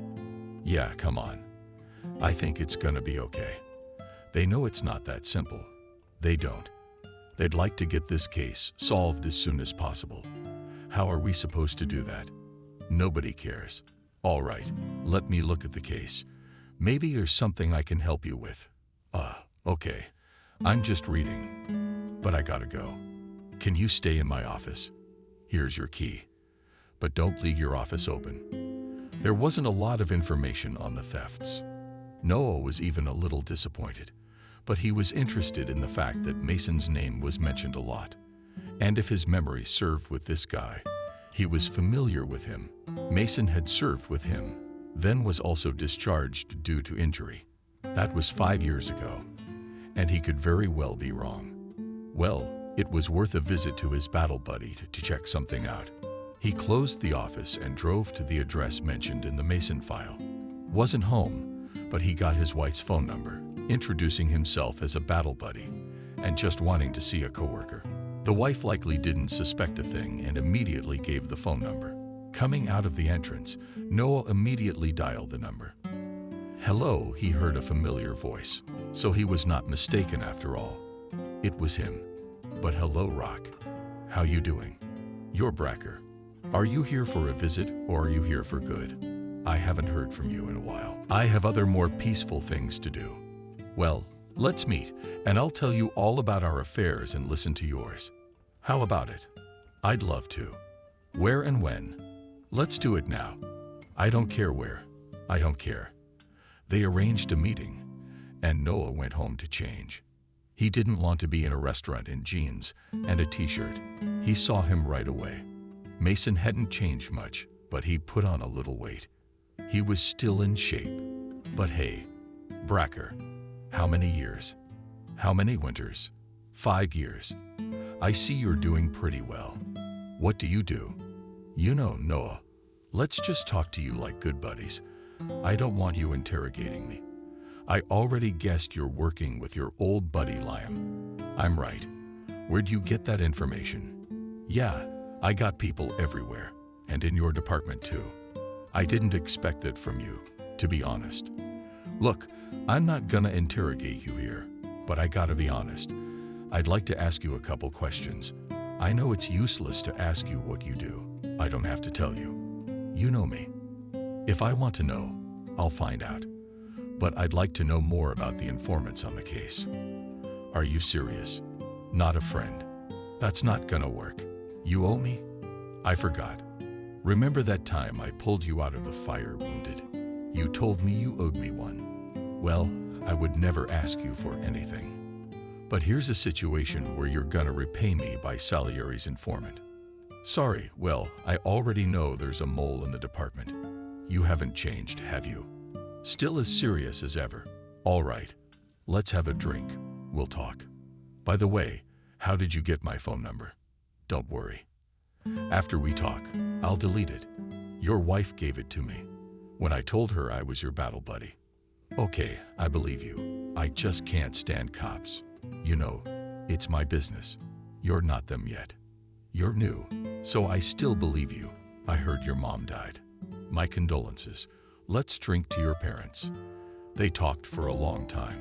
Mason told, though not in detail, what had happened to him when he came home from the wound, then told how he had met his wife and how he lived now, again skirting the subject of his activities. Noah did not insist. He realized that Mason would never tell him anything. They were on opposite sides of the barricade now. Well, I'll tell you about your snitch.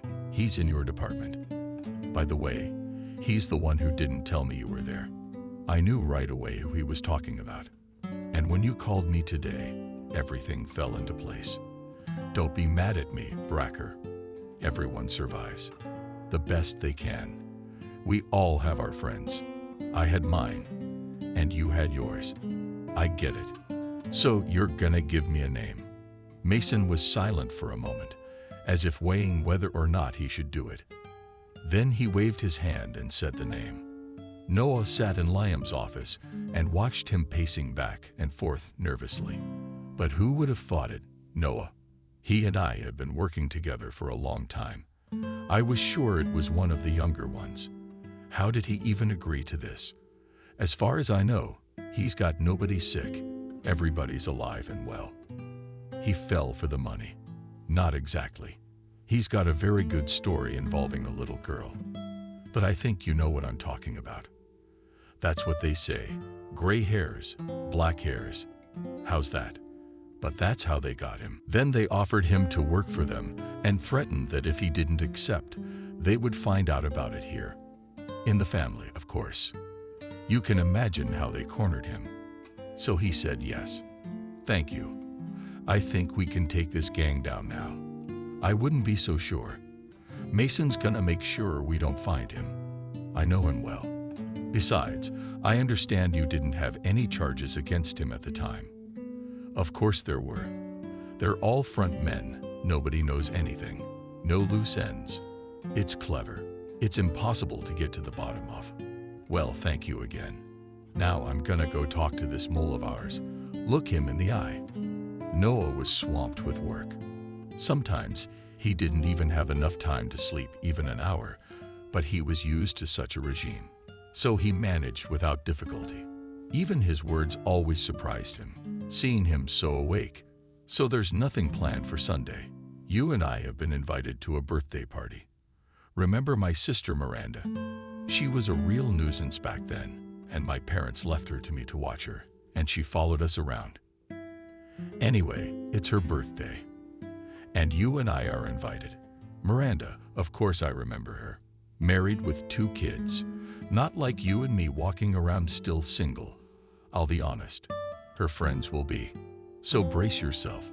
She told me they have some new coworker at work, so she's coming over to set up a meet and greet. Maybe my little sister will marry us. Oh, come on, don't be a grump. How do you know? Maybe it really is our destiny with you. I, for one, want a family. I want kids. I get bored at home alone. Sometimes I just want to be a wolf. Imagine how you come home from work and there's a hot dinner waiting for you, with your family's eyes on the table and your kids by your side. You can't imagine how much I want kids. Yeah, Noah, I didn't realize you could be so romantic. It's settled then. We're going to my sister's for her birthday. Because, to be honest, I was wondering what I could think of to avoid going. Noah didn't understand why, but he wanted to relax a little, go to a party, meet a beautiful woman, dance with her. There was always one job. First the service, and now the police service. There was never enough time for everything else. Now such an opportunity had come up, and he decided not to turn it down. They arrived at Miranda's together. Liam's sister was unrecognizable, and from that skinny girl with 2 pigtails, a young, beautiful woman looked at him, in whom he hardly recognized his friend's sister. Noah, hi. I'm so glad you came along with your brother. To be honest, I was really afraid you wouldn't come. I've invited my brother so many times, and he always has some excuse, like he's got a ton of work to do or something. Well, why are you frozen at the threshold? Come into the room. Everything is ready, just waiting for you. The table was really full. They presented the gifts and sat down on the seats Miranda had shown them. Noah immediately saw a beautiful girl who was standing by the window. She looked at them with interest as Miranda began to introduce them all to each other. He remembered her name, Lisa. He himself didn't understand why or how he liked her so much. He'd had women, but at that moment he hadn't thought about family, relationships. Work didn't allow it. Now he wanted it for himself, to have a loving man around, to come home, and know that he would be waiting for him. Not a ringing silence, but a woman he loved who would meet him at the doorstep with a kiss. Noah also noticed that he was not the only one who liked Lisa. His friend Liam was looking at her with the same interest. But that's okay, they'll figure it out later. Let's see how she behaves first. The birthday party was a success. Noah hadn't had a vacation like this in a long time. Surrounded by ordinary people who knew nothing about the fighting, about blood, about casualties. Besides, he saw that Lisa favored him more than his friend, and he liked that very much. When the guests were leaving, Noah volunteered to escort Lisa out. She agreed. Liam took him aside and said, I see you liked her. I'm very happy for you. I think you can manage on your own. I'll stay here tonight. It's been a long time since I've been to my sister's. They'd walked slowly along the sidewalk, and Lisa talked about her life, about graduating from high school, then going to college, studying. And now, finally, she had a normal job. She works in the architectural department, doing what she loves. Miranda and I met right away. She helped me to fit in. Although, to be honest, this is my 3rd job. I quit my first job because the pay was so low. They used me as an errand girl, loaded me with work, and paid me pennies. I did not like it. I also quit my 2nd job on my own. There my boss behaved inadequately, began to pester. And when I refused him, he began to insult me, saying that I am not a schoolgirl, but like a girl. But I left. But I was lucky to have a great job, and Miranda is my friend. How long have you known her? Since I was a kid. Her brother is a close friend of mine. We've been together since we were kids. When Miranda was very young, her parents often left her in the care of her older brother. So we had to take care of her. I remember now. It was silly, of course, but we were so angry. But we wanted to play war games, and there was a girl who was always in the way. Lisa, how are things in your personal life? Nothing. I had a boyfriend, then we broke up. Turns out he cheated on me with another woman a long time ago. She was smarter than I was. She called me herself and explained everything. And I didn't reprimand him. I just told him to go away. That's all. And you? Well, I mean, wife, kids. I've never been married. And I don't have any kids either. To be honest, I haven't had time to think about it. Hard work, which I liked very much. Then I was wounded. And now police work. Here we are, Lisa said, stopping at the entrance. Actually, I don't live far from Miranda. We get to work together. Noah realized that a girl like Lisa should not expect an invitation for a cup of coffee on the first day of their acquaintance. But he didn't want to insist, so as not to scare her with his eagerness. And he had to take her phone number because he wanted to see her again. Lisa, give me your phone number if you don't mind. I'd like to take you out. Lisa smiled and dictated the number he had written down. They said good night to each other, and he went home. It was a long way home, and it was time to get a hitchhiker, but he decided to walk a little to get the alcoholic vapors out of his head and to think a little. He was thinking about Lisa, of course. They must be about 10 years apart, no more, but that's okay. He's still a man, and she's not a girl, probably wants a family and kids by now too. It's easier for a man in that sense. If he's ready, he can make a child at any age. But with women, it's the other way around. When the time comes, she can no longer give birth. Lisa liked it a lot, and he didn't like it the way he usually does, just to meet for once. But the rare 2 times, there was something more serious. He wanted to see her all the time, but it was too soon to think about that. We need to get to know each other, and then we'll see. The next day, Noah was in Liam's office at 8 o'clock sharp and watched his agony with compassion. As he realized, his friend had not stopped yesterday, but had probably been drinking more. And now it was pitiful to look at him. He was in great pain, and his complexion was closer to green than normal. Why did you drink more last night? I knew it would be bad in the morning. Did you feel bad? No, nodded you. I know your heart's in the right place. I was hoping Lisa would choose me over you. I'm upset. Well, don't worry about it. I was just a little upset last night. Miranda really promised me yesterday that she would marry me. I believe it. Now let's talk about work. You've seen today's reports. Well, go to the address and leave. Take one of the guys to help you. You come back and report to me later. Noah didn't like his friend's word to report, but he did not say anything, although he realized that he still holds a grudge against him for Lisa. But it would pass. I guess the wine vapors haven't left his head yet. That's why he's angry. He was working with Jacob again. He didn't know why, but he was comfortable with him. He answered his questions calmly. If he didn't understand something, and it was different where he was stationed, it's different here.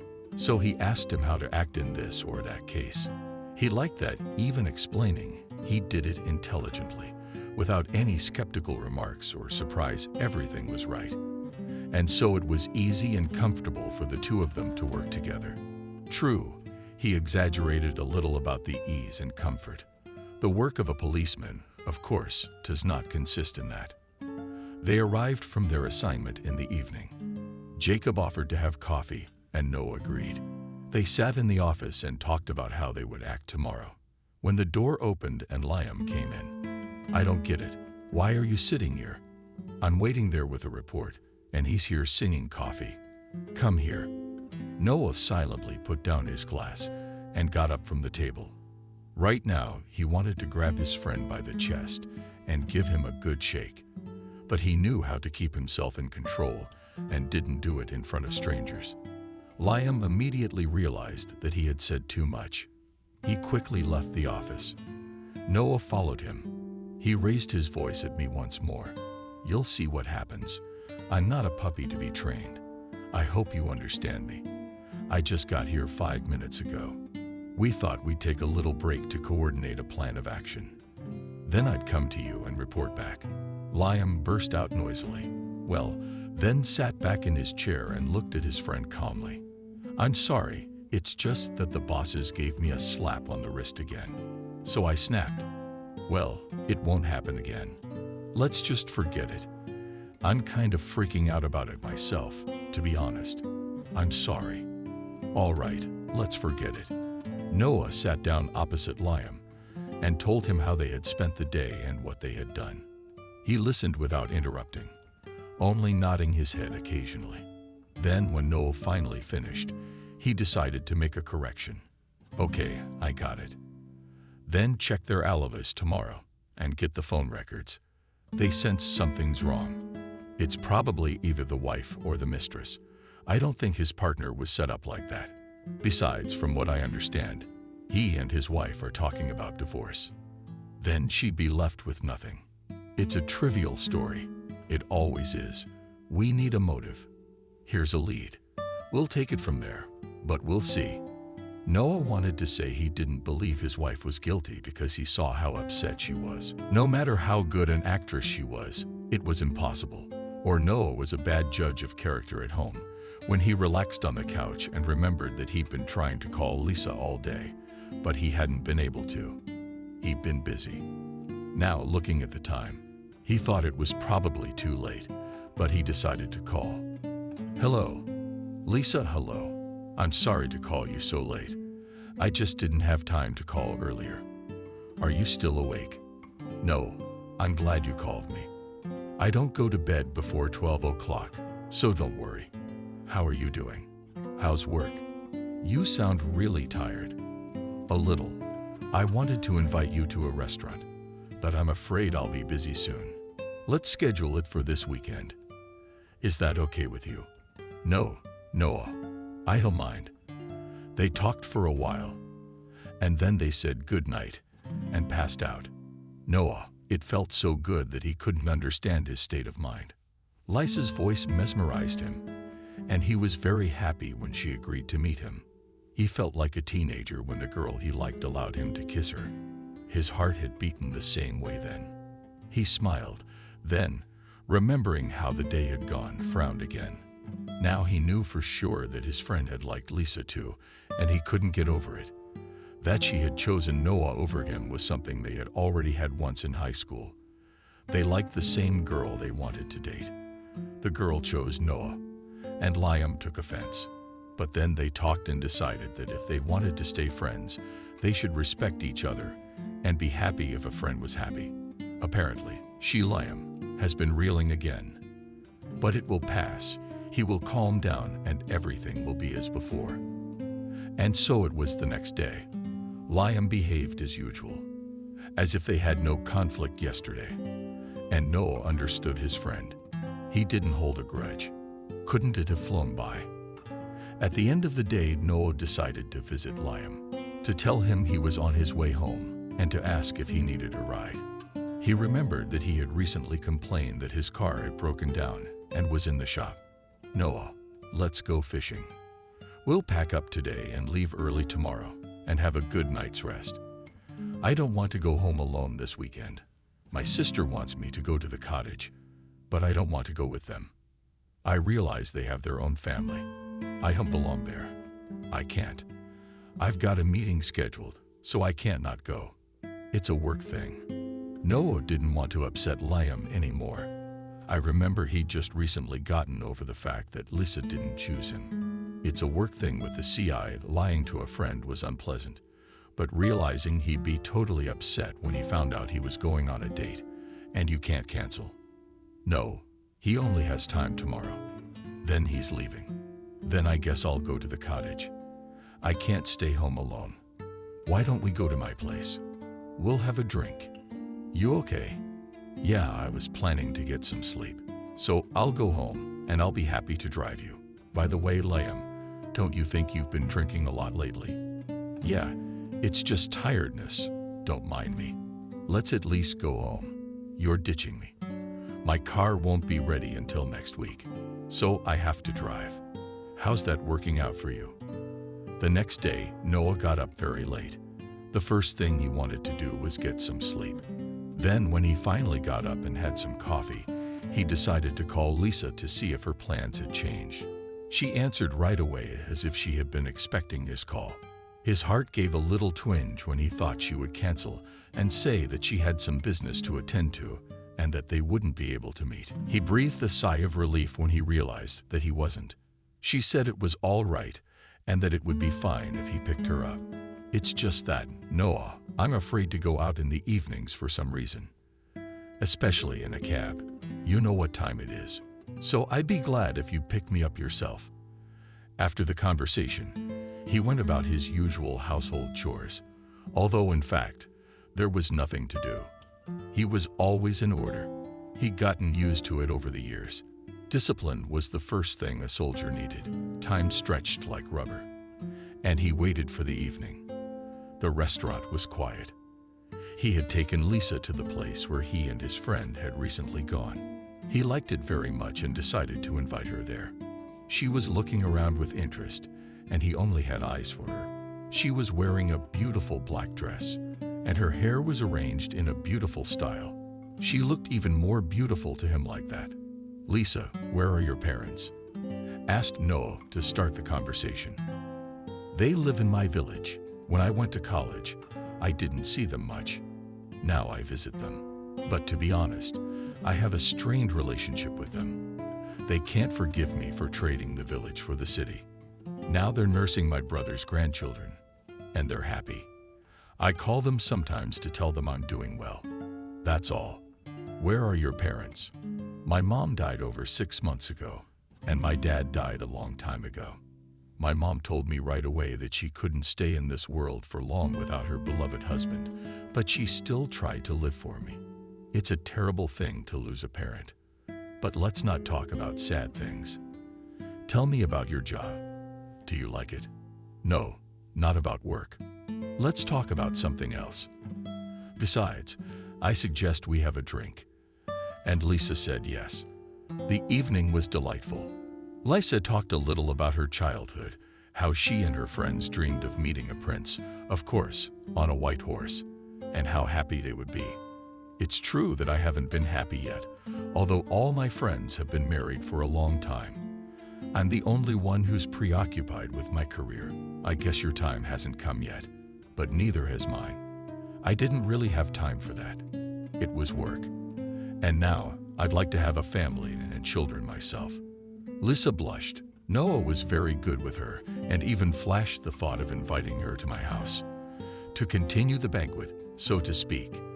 But then he decided not to hurry, so as not to scare Lisa away. Although they are already adults, understand perfectly well that a man and a woman can want each other. Besides, if they could see that they liked each other, Noah could see that she liked him. Finally, they began to pack up. They paid their money. Noah put her in the car and drove her home. He didn't want to leave her, but he couldn't insist on continuing. Lisa must have decided to take the initiative herself, because when they reached her house, she offered to have tea with her. It's just that I have very good Indian tea. Come on, I'll buy you some. Noah went. He didn't hesitate for a minute. He followed Lisa right away. They woke up together. Noah hugged Lisa and asked if she would treat him to some delicious Indian tea today, which they hadn't gotten to yesterday. She laughed and smacked the mule on his cheek. Noah felt like an electric shock, and they got things going again. They ended up spending the whole day in bed, only it was late in the evening. Noah started to get ready to go home. I'm sorry, love, but I've got to go to work tomorrow, so I need to get some sleep. If I stay here, I know you and I won't be able to make it. Lisa laughed, agreeing with Noah. Besides, he wasn't the only one who had to go to work. Noah arrived at the department in a good mood. He'd had a great weekend. Besides, they had agreed to call each other in the evening. Now he was ready to move mountains. I can see you had a great vacation. So how was the meeting with the informant? At first, Noah didn't even know what Liam was talking about. But then he remembered and smiled cheerfully and said it was excellent. And how was your time? Not so good. I thought I'd go to the country with my sister. Didn't work out. Their kid got sick, so they didn't go anywhere by themselves. I sat alone, wheezing, just a little bit. So, despite my judgmental attitude, I still thought you'd come to see me on Sunday. I was expecting you. But I guess you were busy on Sunday too. Tell me about it. I met a girl. Noah nodded. Actually, they're adults now. And they're friends. It wouldn't be nice to keep things from a friend. Yes, I've been seeing Lisa, and I know it's not pleasant for you. But I don't see the point in hiding it from you. I figured it out myself, so I shouldn't have lied about the informant. Okay, it's your own fault. I acted like an asshole. You know, when I got so angry, I wondered what they see in you, and she ignores me. I think I'm a success with women when you're not around. So get married already, and then it'll be my turn. Noah was glad his friend didn't hold a grudge. Besides, it was like a stone had been lifted from his soul. He never liked to lie. The week at Noah's place had flown by. Work during the day and meeting Lisa in the evening. He was falling in love with her more and more. He also saw that she liked him too, and that she was having a good time with him. So they met for a month. Noah saw that it was time to talk to Lisa. Really? Lisa, come to my place. I understand you're renting an apartment. Let's just live together. Besides, maybe I'm in a hurry, but I'd like us to get married. You see, I'm not a boy anymore, and I don't have time to wait much longer. So I've decided to take the bull by the horns right away. I mean, I would have laughed, Lisa, and then I added, I'm not a girl anymore. So I'll tell you right away, I agree. Then determine the time when you can get off work, and we'll go with you. We'll apply. There's nothing to delay. And now we'll go to your place and pack your things. I don't want to drag this out either. Don't look at me. I'll help you. The two of us will get things done a lot faster. We decided not to have a wedding, just a night out with friends. Liam was as happy as a boy for his friend, though Noah saw sadness in his eyes. Don't be sad. We appreciate you. Do you hear me, Miranda? Noah, I'm begging you. Please help me. I finally got you settled in. But I can't get my brother back. This isn't gonna work. Guys, let's find a match for my brother at last. Otherwise, he'll remain a bachelor for the rest of his life. The guests murmured, saying that it would be nice, and that soon Liam would be married too. And with a lot of children, everyone was having fun. And soon Noah noticed that his friend was laughing more, and the sadness in his eyes was finally gone. After the party, the newlyweds went to Noah's house. Lisa had already gotten used to it, because she had been living there for almost 2 months. She immediately took off her high-heeled shoes and complained that they had been invented by a sadist, so that life would not seem like honey to any woman. Then she changed her clothes and went into the kitchen to make tea. Noah didn't mind it himself. A little of it to drink, because there was a noise in my throat, and they were tired today. You know, your friend was really sad tonight. Only at the end of the night he was having a little fun. I felt sorry for him, to be honest. Liam's a good guy. He just doesn't have much luck with the ladies. But I think he'll be fine. I heard his sister today telling everyone he should get married. And if she's saying that, he's definitely married. You'll see, Miranda's a fine girl and she loves her brother dearly. I think she'll find him a girl soon. Of course she will. I recognize her too. She's the most important person in the office. She's also my friend. So I know what you're talking about. We should invite him over more often. Besides, you probably have unmarried friends besides Miranda. I just figured his sister's a busy person. She's got a family, kids, and we don't have the same problems she does. Well, I'll see who I can set him up with. Things were a mess at work. The bosses came in for an inspection, and everyone was busy working. Noah and Jacob went out on a call. They got word from the neighbors that they heard gunshots and Liam sent them to find out what happened. Be careful. Make sure you do a thorough check. I can't go with you. You see for yourself what's going on. I'd love to get out of here. I can't stand it. I hate it when they arrive, and everything's upside down. Noah patted his friend sympathetically on the shoulder. By the way, we're expecting you this weekend. My wife has decided to organize a dinner, so come. But it began. As far as I understand, there will be someone else there besides the three of us. So let's not play tricks. I said come, so come. What can I do with you? You're stubborn. If you don't come, you'll come after me. Having arrived at the scene of the accident, they went to the specified address. It turned out that the husband came from a business trip and caught his wife with his lover. It turned out like in that anecdote. She was expecting him only in the evening, and he decided to surprise her. It's not clear which one of them was more successful, but he ended up just grabbing a shotgun and firing it into the air. Liam God, no one was hurt. The gun checked out. It was registered. The man had already regained consciousness and said he didn't mean to kill anyone. Just from what he saw, he decided to scare them both. They questioned the spouse and her lover, who sat pale in the corner, afraid to even look up. It's always like this that makes me want to get married. It's scary that I'll be at work like this, and my wife will bring home guys like this, who then, when asked, can't even say a single word. But this guy's a good man. He didn't aim at anybody. Had the sense not to go to jail for his wife. You're right. It's an unpleasant situation. But I'm telling you, don't think bad thoughts. You don't know what's going on in their family. Things can happen. But to be honest, I don't like this story myself. The only thing I know is that my wife is at work now, so I'm not worried about her. Well, how do you know? Maybe I don't. They're handing in the project today. They've been working on it for a month, and the presentation is today. So I'm pretty sure she's at work. Besides, we just got married. I don't think she's gotten tired of me that fast. They laughed some more at the unlucky lover as they drove back to the department. In the evening when Noah got home, Lisa was already preparing dinner. She was pleased that the project had gone well and they were all going to get a bonus. How was your day? Anything interesting? Noah told a story about a shooting.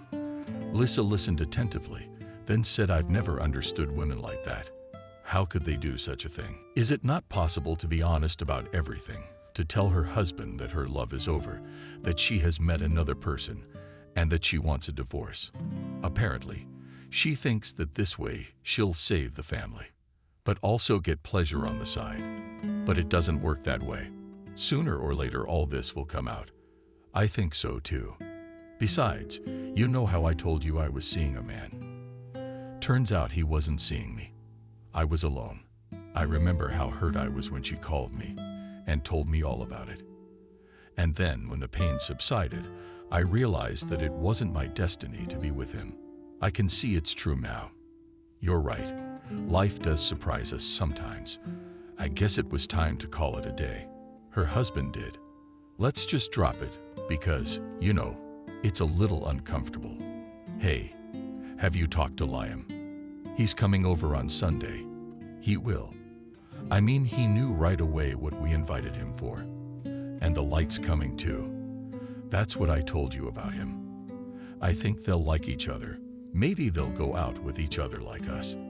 And then get married. She's a very cool girl, kind and sincere. Well, I hope she's pretty too, because you describe her like there's something wrong with her. You men are so hard to please. If she's pretty, it's bad, because she'll go out.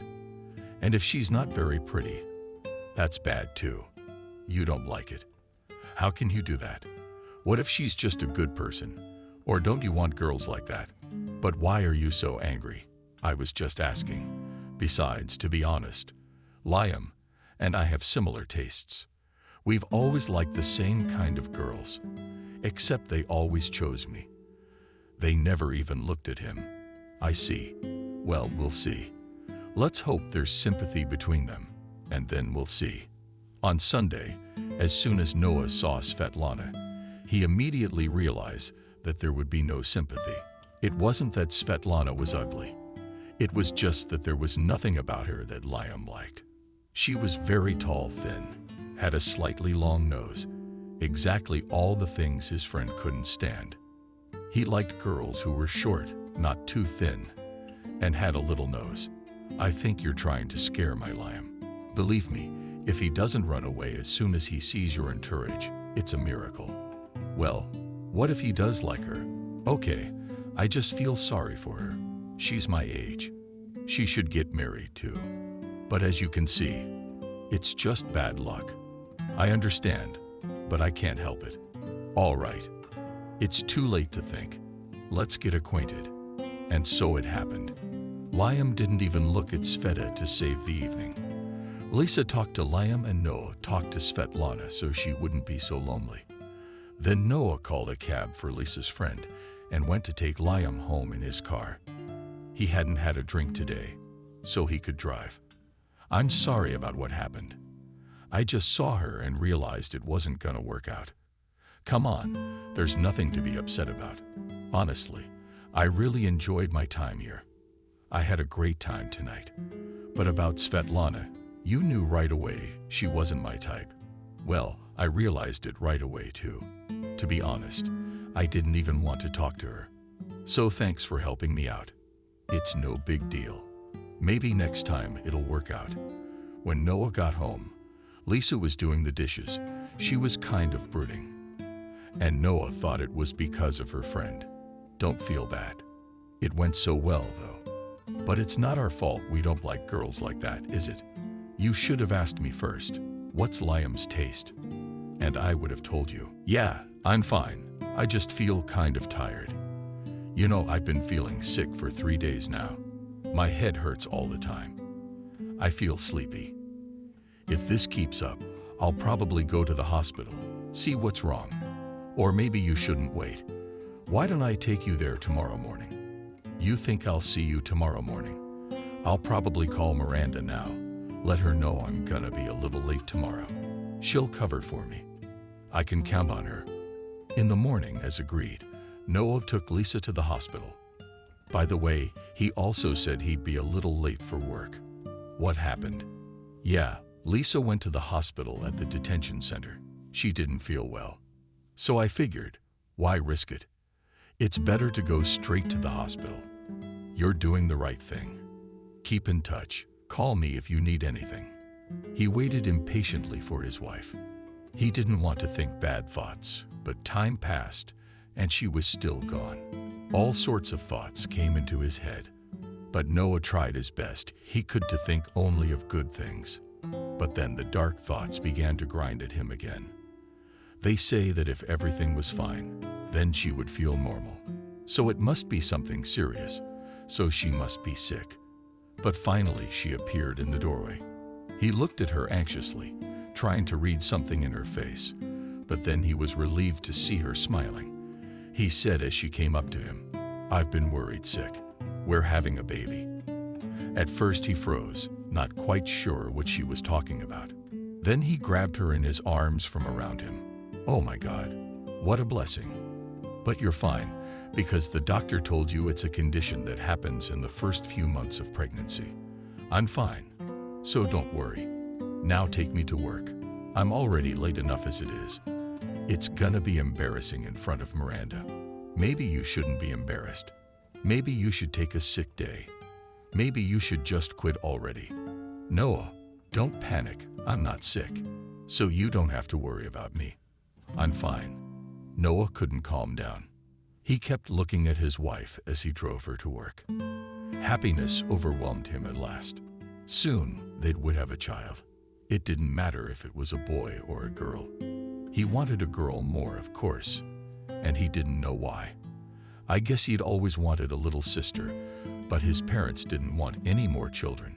He remembered his mom was in poor health, but as it turned out, it wasn't just his mom. Daddy had gone before her. First thing he did when he got to work was go into Liam's office. What happened with Lisa? It's okay. It's fine. We're having a baby. While Liam was digesting, Noah poured himself a glass of water and drank it down. So you're having a baby soon. Liam, I'm going to be a father soon. Friend, this needs to be celebrated immediately. Let's go out tonight. I promise we won't be gone long. Okay. but just for a little while. I don't want to worry Lisa, you know. She can't be here right now. I have to be there for her. Well, just let her know we won't be long. Yeah. Besides, I don't think she'll have time for you right now. You know, in her condition, she'd rather sleep than think. What are you doing home so late from work? You don't say. She's gotten so moody. It's hormones, I guess. But I'll warn her. They talked some more. And then they went about their work. Noah sat in his office because he'd been neglecting paperwork lately. Of course, he liked the work of an operative very much, but all this paperwork pissed him off. In the evening, Liam came to see him so that he could finally go somewhere, as they had agreed. I've been watching here all day.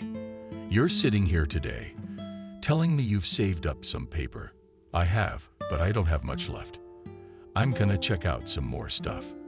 I told you the first day, don't put it off. It's better to do it all at once. You're not the only one, though. I've had all my operatives kicked out of here for not following their cases on time. What if there's an inspection or a commission? Don't you realize it's me who's gonna get caught first, not you? That's not nagging. It won't happen again. I'm not used to it, but that's okay. I realize today I'm not gonna do it again. All right, let's go, or you'll be standing over my head like this. They sat in a cozy cafe and remembered their childhood. Do you remember when we were boys? My dad used to get very angry with me when I stayed overnight at your place. I remember he always told me that I didn't have a house of my own, that I was staying with friends. And at that moment, it seemed to me that they didn't need me, that they loved my little sister more than me. And your family was always so nice. Your mom made such good pies. I even wanted them to adopt me.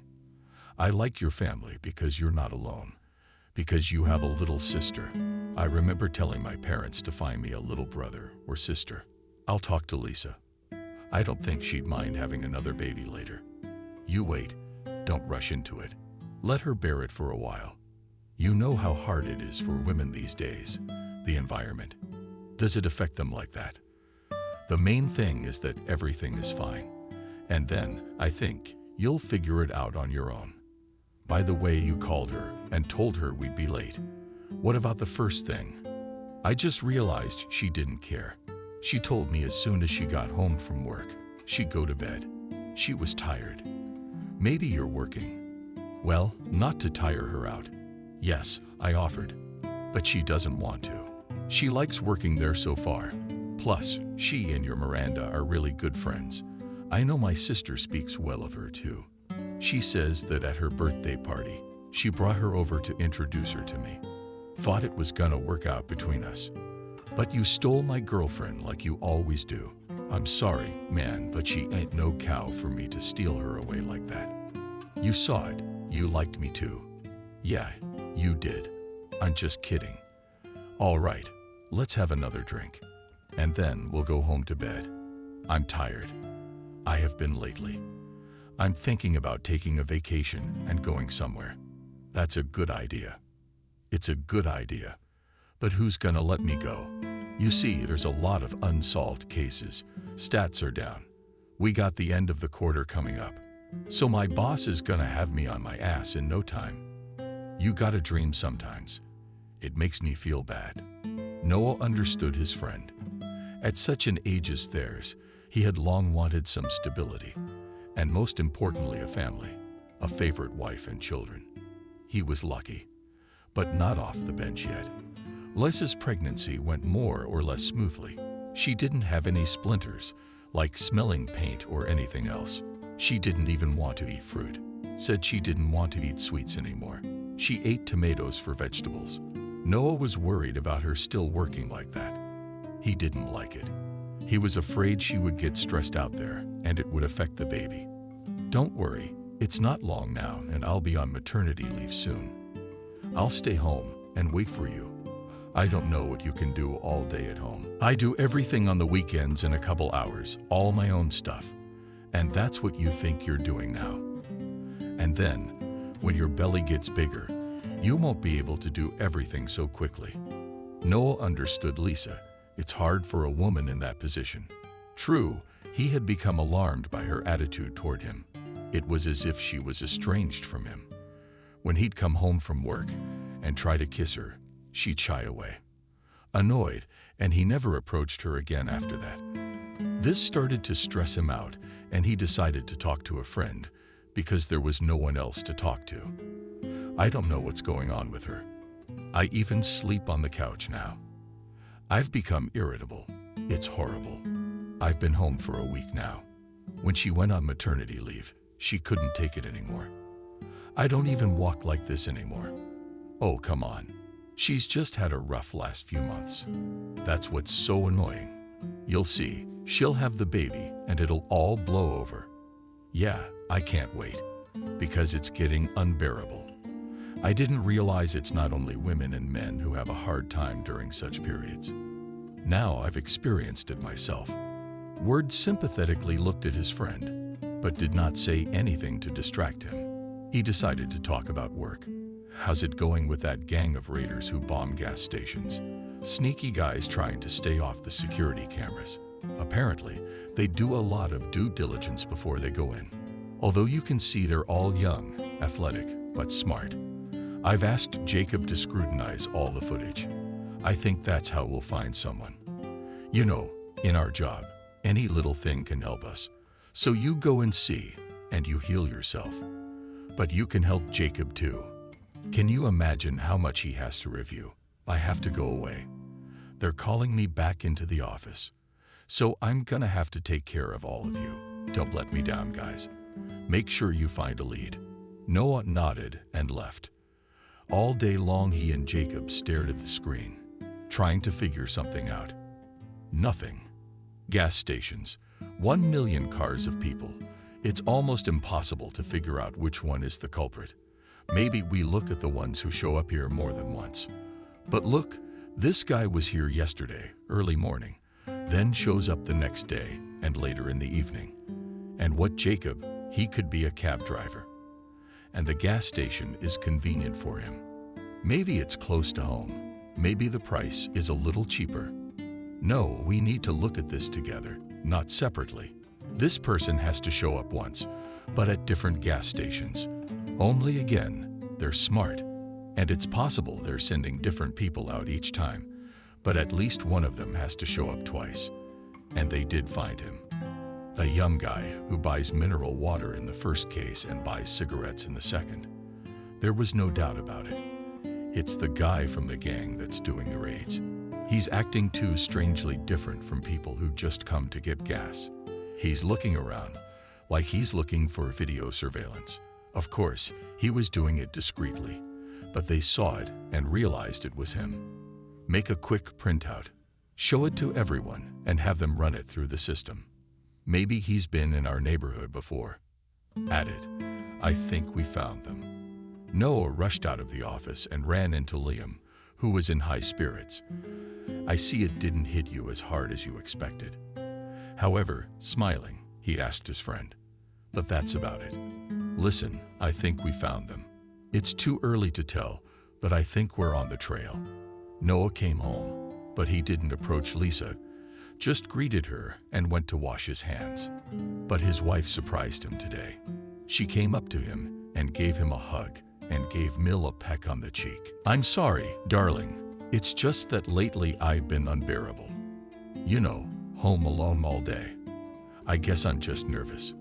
What's different today? Oh, nothing much. I just talked to Miranda on the phone. She explained to me that these things happen and that the main thing is to be patient. So that's why I apologize to you. Come on, I understand.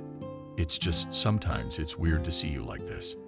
I'm used to you and me being together. Now it's like you're pulling away from me. I'm gonna have to be patient a little longer. You see, once I have the baby, things will change. I'm looking forward to that too. Noah was at work when the phone rang. Lisa said she was having contractions and needed to be taken to the hospital. Noah didn't say anything to anyone because time was of the essence.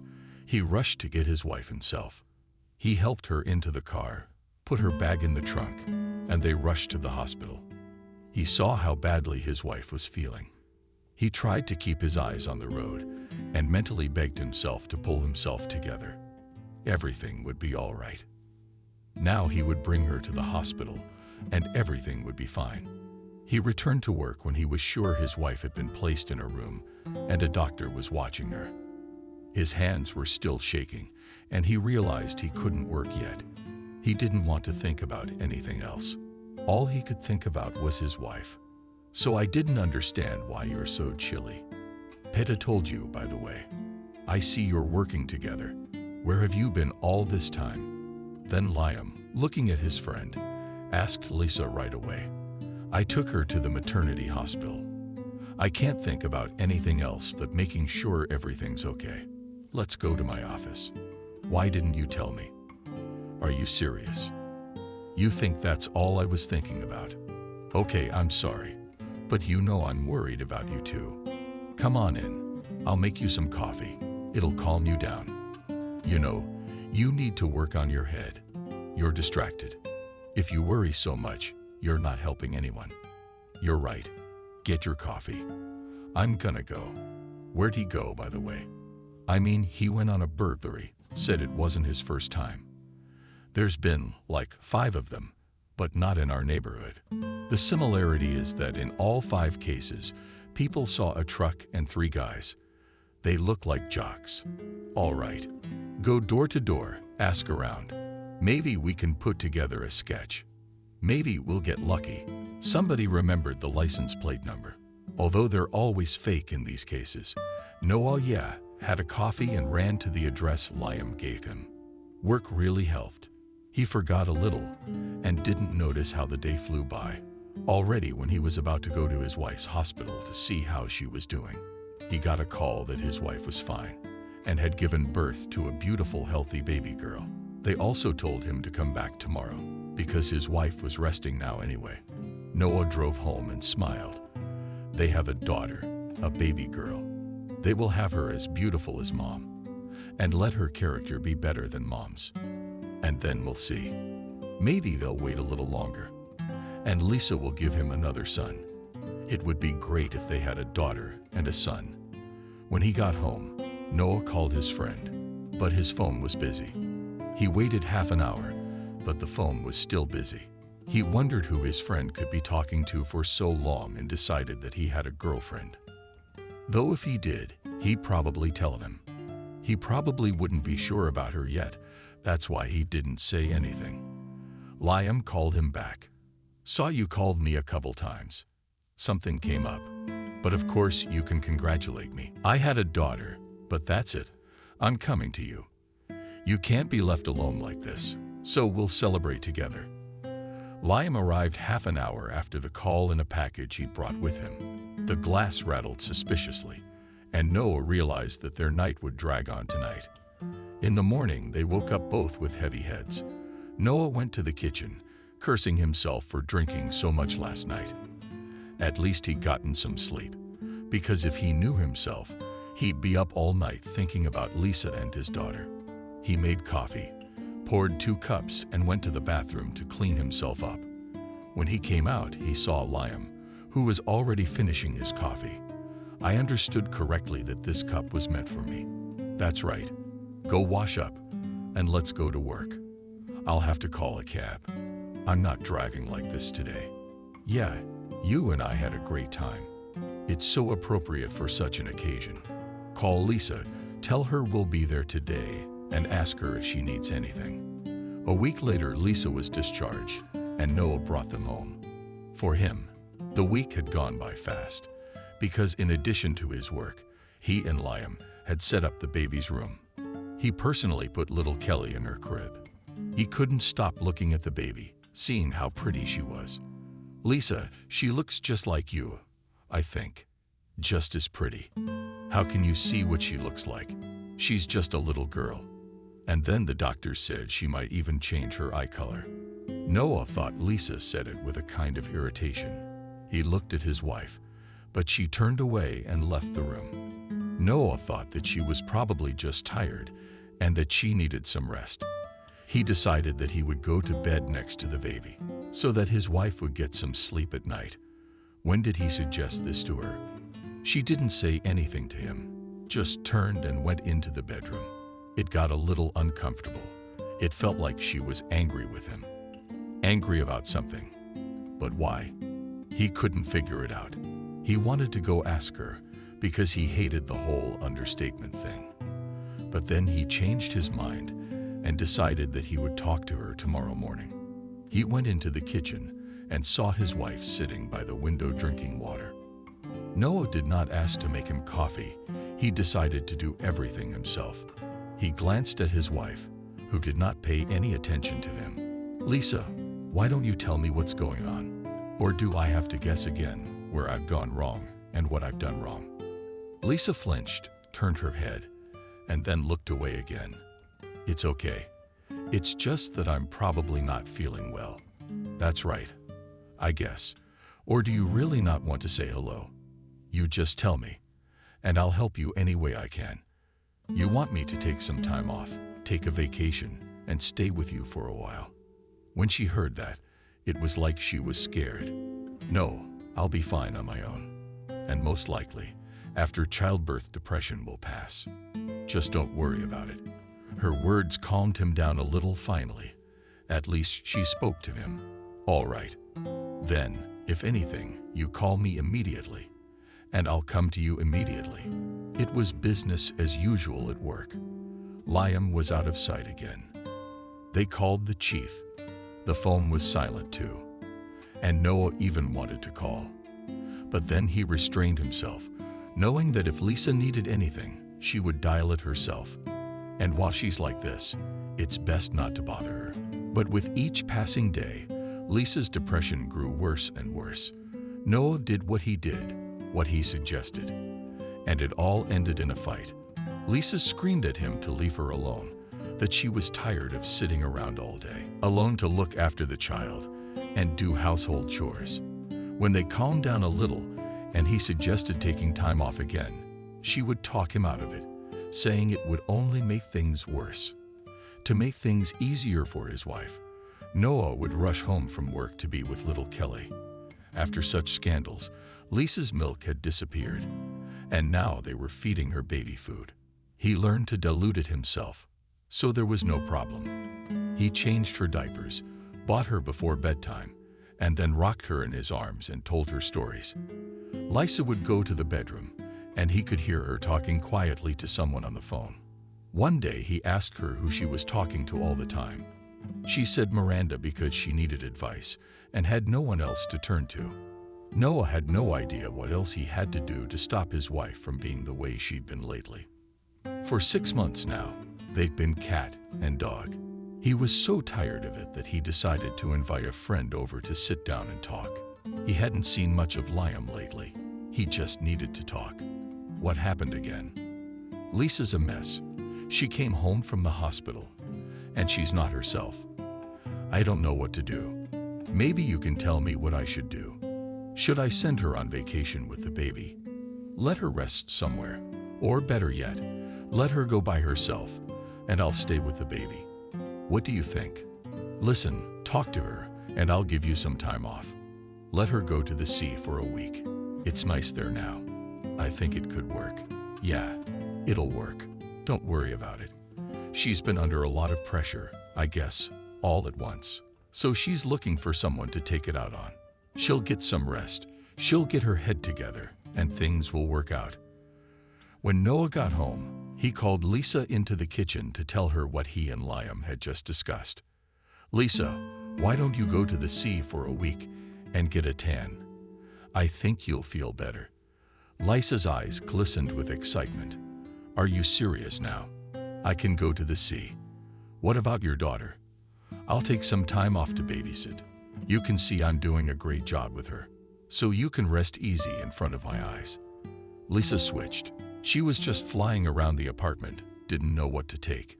She was looking for a suitcase, and she was so excited that Noah even admired her. He hadn't seen his wife like this in a long time. He was glad that she was finally happy again. 3 days later, he sent his wife to the sea and returned home to his little daughter. With her at that moment was a neighbor, whom he asked to babysit while he was away. "You're not afraid to let your wife go to the sea alone, no?" "Why would I be afraid? It's just that Lisa really needs some rest. But the neighbor has already gone to the exit, and it is her Noah did not like it very much. Excuse me, Cindy, what's wrong? I can see you wanted to tell me something, but for some reason you didn't dare. Cindy hesitated at the door, and he realized she knew something. Tell me, please. Don't worry, Cindy. It's a childhood friend of mine. I told him some things. He probably just came to my wife's house to talk to her, to comfort her, to support her. You can see I'm a little rough. Maybe I don't have the right words, but I know how to comfort. That's up to you, but I warned you. It just doesn't seem that way. She didn't finish. She just turned and walked away. Noah thought about what she said. No, it can't be like that. Not Liam. And Lisa was indifferent to him. She kept telling him she'd never look at him. It's just the neighbor's imagination. So she's just making things up. Women are like that. If a man comes to a married woman, there's something wrong. Then again, why didn't Liam say anything? Probably just didn't want to upset his friend. He saw that things were bad enough as it was, and he couldn't help. Once again, having thought about it, Noah came to the conclusion that it was nothing serious, and his closest people would never betray him. On the third day, Jacob arrived at Noah's house. Hi, Noah. When are you coming back to work? I can't do without you. Our bosses have gone missing. We can't get through. It's crazy. Who do you mean? Yeah, your friend hasn't been at work for 3 days. We've been calling him, and he won't pick up. He must have warned his boss, because he's walking around calm. And David is the boss, as always. When Liam's away, he's the only one who doesn't know anything. There were no orders. Maybe you know what's going on. Noah shook his head. Then he picked up his phone and started dialing Liam's number. Maybe it's not trying, but it's turned off on him. I don't understand how this is even possible. How is your wife resting, by the way? What does she say? I talked to her last night. She says everything is fine. She's swimming, sunbathing, eating fruit with some girls. I met her. They're going out on the town together. Even went to the movies recently. I'm happy for her.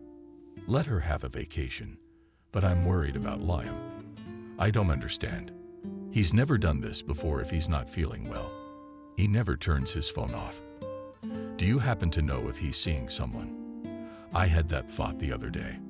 I think he probably decided to take a vacation with her, so he disconnected his phone. But it's weird that he didn't tell me. We've always shared everything with him before. But this time, he just didn't say anything. Maybe he just met a married woman and doesn't want us to know about it. Noah remembered the conversation with his neighbor and felt uneasy. Something inside him tingled, which made him feel uncomfortable, but he thought again that his friend would never do that to him. What are you thinking about? You think I'm right? I don't know, to be honest. Maybe you are. Well, he'll show up soon enough. You'll see. Then we'll ask him where he's been for so long and why he's been missing. Noah was rocking Kelly in his arms because his little bee was still awake. She took in his arms, trying to play with his ear, touching his nose, and patting something affectionately to him. Sleep, Kelly. Sleep, my girl. Mommy is coming tomorrow. You must miss her very much. If you don't sleep, she's gonna babysit you, and Daddy will go back to work and talk to his friend. Because you can't just disappear for a week without telling your friends. Kelly finally fell asleep, and he put her in her crib and went into the kitchen. Noah put the kettle on. Suddenly, the doorbell rang. He went to open it and saw Liam on the doorstep. He stood there happy, tanned, as if he'd been to the sea. Come in, missing soul. Where have you been? Let me ask you. You know, I got bored. I just packed up and went to the dacha. I went fishing with local men and drank moonshine in the evenings, but I had a good rest. You know, I was so tired lately that I decided to drop everything and leave. I also turned off my cell phone so no one would bother me. I didn't say anything to you. I figured you wouldn't have time for me right now. You've got a little baby on your hands. And then Noah realized that Liam was lying to him. He didn't believe a word he said, and he didn't like that either. He decided to pretend to believe every word he said, but he decided that he would personally follow both his wife and Liam. If those two dared to deceive him, they'd be sorry. They'll be very sorry because they can't do that. He understands.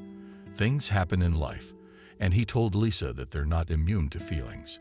And he asked her that if she fell in love with another man, she should tell him right away, not go behind his back.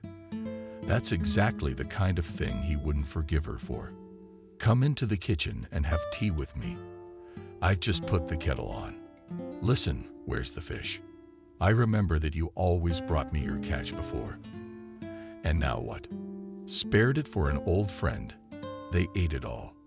You won't believe me. Fish was the only thing we ate, you know. We had to have something to eat, so we ate it. I see. But the main thing is that you had a rest, because the guys from the department lost you. Even came to see me. We've been working on it. Even came to the conclusion that you have a woman. And not just any woman, but apparently a married woman. That you are hiding her so carefully from us by saying these words. Noah stared at Liam, but he didn't let on. But Noah noticed his friend's hands trembling. Couldn't it be? It couldn't be possible. But everything pointed to the fact that Noah was right. All right, Liam, you go get some rest. You have to work early tomorrow. I'm tired. Besides, I gotta pick up my wife from the airport. She's coming back tomorrow. So, you're going to work soon too? Yes, I am. We'll see each other more often now. I guess. Liam must have felt that Noah had changed towards him, but he didn't say anything. They didn't need words, because each of them realized that a wall had grown between them. Lisa walked towards Noah, smiling happily. He smiled too, though it was hard for him to do so. Yesterday, after Liam had left, he had sat down and thought it over, remembering what had been going on between them lately. He didn't like it all that much. It looked like they were cheating on him, but he didn't want to believe it. He decided that he wouldn't say anything until he was sure with his own eyes. Hello, Noah. How good to see you. How's Kelly? She's fine. We're going home now. You'll see for yourself. You don't look so happy, do you?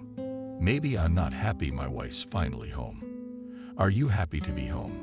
Or are you going to be depressed again after a few days? I know you're tired after all this time. That's not true. Needed a rest after giving birth to a young daughter. I'm all alone all the time. That's what made me feel bad.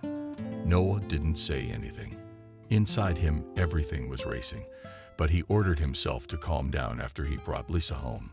He went to work himself. He didn't feel like sitting at home with his wife. Although just a few days ago, he had been looking forward to her and thought that as soon as she arrived, they would have time to spend together. Now he didn't feel like doing anything anymore. These days, he just went deep into his work to distract himself a little and not to think about what was upsetting him so much. He was starting to get the hang of it, and it was starting to seem like he was just making it up. He was relieved, and Liam was doing everything he could to make them friends again, just like before. That day he came in from a call and went to Liam's office to tell them what had happened. Well, and to wait for instructions, because he and Jacob didn't know how to approach the case. His office was closed, and the desk clerk said he'd been gone for half an hour. Noah thought he would go home too and check his suspicions. If he didn't find Liam, then he was just making it up. He drove up to the house, looked around for his friend, and felt good. So he was making it up. He was starting to get jealous. It's all one thing on top of another. He just hugged his wife, apologized, and kissed his daughter. He walked into the apartment and got cold. Liam's sneakers were on the floor, though there was hope that they were just sitting in the kitchen drinking tea. But the house was quiet, so he quietly made his way into the room and headed for their bedroom. What he saw was a shock to him. Noah sat beside his daughter's crib, thinking about what he should do next. To his wife he would not give his daughter, no matter what she told him, no matter what she expressed of him. He would not give her his daughter, and that's it. After he saw his wife and his friend together in bed, his first thought was to kill. But then he pulled himself together and went into the nursery to his daughter, who was sitting in her crib playing with toys. He waited for the lovers to finally den and get ready to talk. There was silence in the apartment, and Noah even thought that they had just taken, and like the last cowards ran away. But then he heard a noise in the kitchen and realized that he had to go and talk. Lisa was putting the kettle on, and when Noah came in, she pretended not to notice him. "Stop playing hostess. Sit down. We need to talk. How do we proceed? I'm not gonna listen to you. I don't want you anyway. You're going to pack your things now and just get out of this house. I'm not gonna talk to you about anything anymore. And I don't want to. You know I hate traitors. Now think how much I hate you." Lisa turned pale, but then, apparently, pulled herself together and said, "Noah, well, where am I going with a small child at night? You're going alone. I'm not giving Kelly to you. Now what you've done to us is your fault. If you'd had the guts to come clean with me, I'd have given you your daughter. I'd understand, and I'd let you go, on the condition that I see Kelly. But what you've done makes me want to kick you out of the house. And besides, I don't want you seeing your daughter, but any court will give me my daughter. A child always stays with its mother. Not in your case. If you don't listen to me, I'll destroy you. Don't forget where I used to work. I can do a lot of things. I'll make sure no one even knows it's me. So if you want to live, you'd better go alone to your lover and live on your own. Are you going to give him another baby? I think you've probably talked to him about it, but leave me alone. And tell your lover that if he starts helping you take my daughter away from me, he'll suffer the same fate as you." Lisa tried to object, but Noah raised his eyes to her and she fell silent. "I don't get it. Why are you still here? I told you to get out of this house. You're not staying here another minute. You got it." Lisa snapped out of her seat, and he heard her open the closet and begin to quickly put things in her suitcase. Noah got up, went to the baby's room, closed the door behind him, and sat down beside his daughter's crib.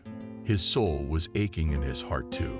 Just yesterday he had both a wife and a friend, and now he had no one. Everyone had betrayed him, both stabbed in the back. Well, he'll get out of it. He's seen worse in his life, and he'll raise a daughter who'll love her father, and he'll be proud of her.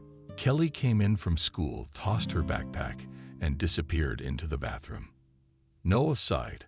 Apparently there was trouble at school again. He then immediately realized that he would not give his bullet to a regular school, but to a grammar school. True, it cost him money, but he didn't worry about his pension, which was immediately credited to him. When he resigned after the wounding, it was not bad, and they had enough to live on. They still had some savings. But then, of course, he had to look for work. He left the police as soon as he divorced his wife. He realized he couldn't work anymore. Eventually, he got a job at the same gymnasium, and the janitors were paid quite well there. And there wasn't much work. True, his daughter was dissatisfied, saying that her classmates would tease her that her father worked as a simple janitor. But he then answered her that there was nothing wrong with it. It would be worse if her father was lying drunk outside this very gymnasium. If she used to tell her father when she was in trouble at school, she stopped now. It was Lisa who was to blame after all, for meeting with her daughter and telling her story. He roughly understood what she had told her, but Kelly didn't say anything, and he didn't bother to ask. He'd seen the ex-wife himself recently. She had tried to talk to him. He left the house to go to work. She came up to him, probably waiting for him. "Hey, Noah, can I talk to you for a second?" Noah didn't want to talk to her. What was I talking about? About the past. So she destroyed everything, even the good memories. And I'm sorry. I didn't mean to hurt you back then. It just happened. I was afraid to tell you, I guess. Lisa, why are you telling me this now? I don't care what you wanted or didn't want. You live your life, so live it. You and I had an agreement. I have no more claims against you. Let's close the subject. I broke up with Liam. Noah was silent. He didn't need that information. The only thing he couldn't understand was why she was telling him. Cancel it, and whatever you want, so we can live together again. I remember you loved me very much. Is it really over? And our daughter, she needs her mom. I checked. You don't have anyone else. You never remarried. Let's try to start over. Lisa, are you crazy for me to accept you after what you did? You certainly have no conscience at all. I was wrong about you. I still can't forgive myself. So go on living on your own. Or better yet, find someone else. Don't touch me and my daughter.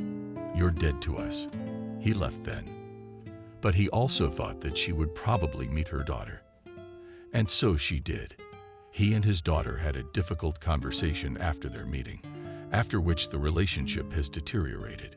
Daddy, why did you lie to me? You said Mom left us. Turns out it was you who kicked her out of the house. Didn't Mom tell you why I did that?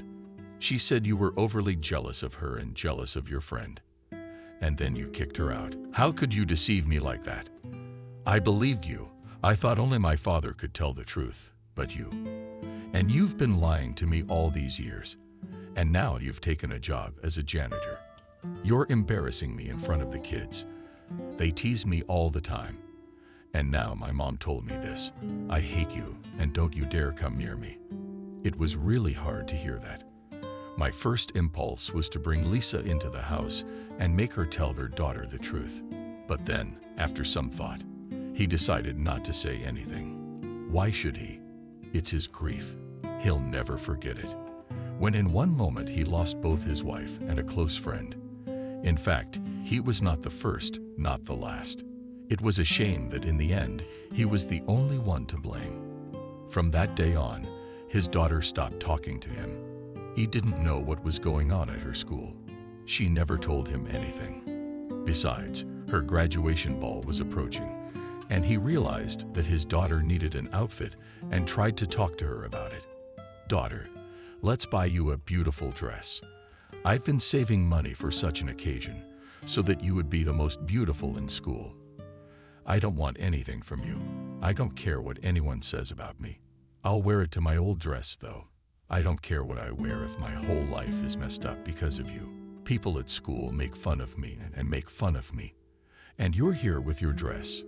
You kicked Mom out. Thanks, Dad. I don't want anything from you. When I turn 18, I'll leave you right away. I'll live on my own, just so I don't have to see you anymore. She ran to her room, and he could hear her crying. It made his heart bleed. Only he didn't know what he could do to help her. Of course, if he had a mother, she'd tell him. She would have guided him, but she wasn't there. That made it all the more painful. He was even beginning to think that he'd probably done the wrong thing then, that he hadn't allowed Kelly to be taken away. But he felt so bad that he was already alone, and now he wouldn't have his daughter. He may be selfish, but he was only thinking of himself at that moment. Lisa didn't really insist on having his daughter back in his mind. Any other mother would have crawled on her knees for her child, begged, tried to do something. Not her. After all, she hadn't even asked him to let him see her. It never happened. So what do we do now? How to calm her down? If she now, like a hedgehog, released her prickles and does not let anyone near her. She's just like him, isn't she? That's exactly how he defended himself back then. Except she's small. Kelly saved him. Otherwise, he would have done something stupid. She saved him, and he can't help her. He remembered how the day after he'd found out, he'd gone to the police station to write a letter of resignation. He met Liam in the corridor. The one, when he saw him, ran to his office and locked himself in there. How nasty was that? He couldn't believe his friend was such a coward. He probably always had been. Only Noah didn't notice it, or just didn't want to notice it. He wanted to tear it all down then, but he didn't. He just quit and walked away. And then, just like his daughter now, he cried for her little crib. Only he's an adult, and his daughter is still a child.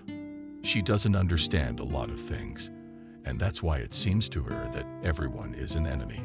Graduation finally came. Kelly looked at herself in the mirror and decided that she would wear her old dress. She only had one, though. Her father had bought it for her once, and she told him not to do it again. A gaudy dress that she never actually wore. She herself preferred to wear more jeans and shorts. It was much more comfortable that way. Most likely from being raised by her father. Had her mom been there, things would most likely have been different. Remembering her mom made Kelly sad again. She texted her that there would be a graduation, but her mother said she wasn't coming. She had something to do. It made the table even sadder. She didn't understand her mom. She always said she loved her, that she always wanted to be there for her. But the weird thing is, after that conversation, they never saw each other again. Sometimes Kelly texted or called her, but the conversations were always brief, and her mother never responded to texts. And then there was her relationship with her father. She has said so many mean things to him, but she thinks he deserves it. He'd been walking around like he was in the water the last few days, but she didn't feel sorry for him. Since he'd done such a bad thing to her mom, let him suffer now. As she walked out of the driveway, she ran into her neighbor and Aunt Cindy. "What? It's graduation today. What do you want from your dad? Didn't he buy you a nice dress?" "I don't want anything from him. Why are we fighting like this? What happened? Tell me." "He kicked my mom out of the house. He always told me she left us. My mom told me everything. What in God's name could she tell you? Listen to me. It all happened almost right in front of my eyes. You're a grown-up girl. If you can take offense at your father like that, then really listen to me. Your mother, while your father was at work, she invited another man home. Noah's best friend, Noah. They went on vacation together. I remembered Noah was so worried about your mother that she was weak after childbirth. She needed to improve her health, so he sent her to the sea. And she and her lover went there. They had fun there while your father was with you. I helped him sometimes. And the day it all happened, he caught them himself. I saw your father's friend jump out of the apartment like a scalded man on the run to get dressed. There you go, my dear, and your mother is a shameless one. Apparently, her boyfriend dumped her, so she decided to come to you again. Only I know Noah will never forgive betrayal." Kelly got cold feet. So that's what really happened. And Dad didn't say anything to her. He didn't berate Mom, didn't tell her how bad she was. He just didn't say anything. She was so ashamed of her behavior that she decided to find him at school and apologize. But she was unable to do so. Immediately, the class teacher came up to her and asked her as the head of the class to help her organize her classmates. Kelly realized that she would not be turned away and decided that as soon as it was over, she would immediately find her dad. Her classmates openly mocked her today, making fun of her dresses, telling her what she looked like and who she looked like. She regretted 100 times that she hadn't listened to her father and come to school in a proper outfit. But it was too late to change anything. She decided to be patient, knowing that it would all be over soon. When the ceremony was over and they were handed their diplomas, Kelly rushed towards the exit to find her father. She ran down the alley, looking around. Suddenly, the boys and a few girls from her class caught up with her. "Where's this poor girl going to pay? Did you decide to change it or what?" "Don't bother, we'll change it for you. But we decided to make it brighter. You're as gray as a mouse in it." Kelly didn't even have time to answer anything as a can of paint was poured over her, the bright red liquid spreading over her dress, her arms and hair. And she looked at the guys and couldn't say anything. It was so upsetting, and for some reason she felt sorry for the dress. Her father had bought it for her. He had tried so hard to choose. He wanted to please his daughter, and they were about to leave. Suddenly there was a call. Kelly recognized her father's voice. "Your advocate. His Majesty the janitor is here." "Shut your mouth, boy. You're talking to an officer, by the way. So one more word, son. I got you. And I can't hear you." Son nodded, looking with all his eyes at the janitor, who at the moment was not a janitor at all, but an officer who had glimpses of the will of an award on his chest. "You know what I tell you. When you get out of here, you're going to meet real life. Believe me, it's going to be very bad for you there, because people like you and your kind are not liked. And I'll add this, I know that there are more good guys out there, and that they can't stand guys like you. I used to be like that myself, so I know what I'm talking about. The boys scattered, and the father came to his daughter and tried to hug her. I'm sorry, daughter, I just wanted to get here early. It's your graduation. But it just got a little out of hand. And here we are. I'll think of something. Let's go home. I'll help you quickly. Dad, please forgive me for everything. I'm sorry. You didn't talk to me much at all. I hardly know anything about you. Let's not be silent anymore. Let's always tell each other the whole truth. Noah nodded and pulled his daughter close to him, completely oblivious to the fact that he too was now covered in paint. Daddy, they ruined your dress. To be honest, that's the only thing I felt bad about. It's okay. Let's go shopping with you tomorrow. I'll buy you anything you want. I want to, Daddy. And now, you and I will go home. And you and I will sit in the kitchen and pour ourselves some tea and talk. I'll tell you everything. And you tell me everything. Noah nodded, hugged his daughter, and they walked to the car.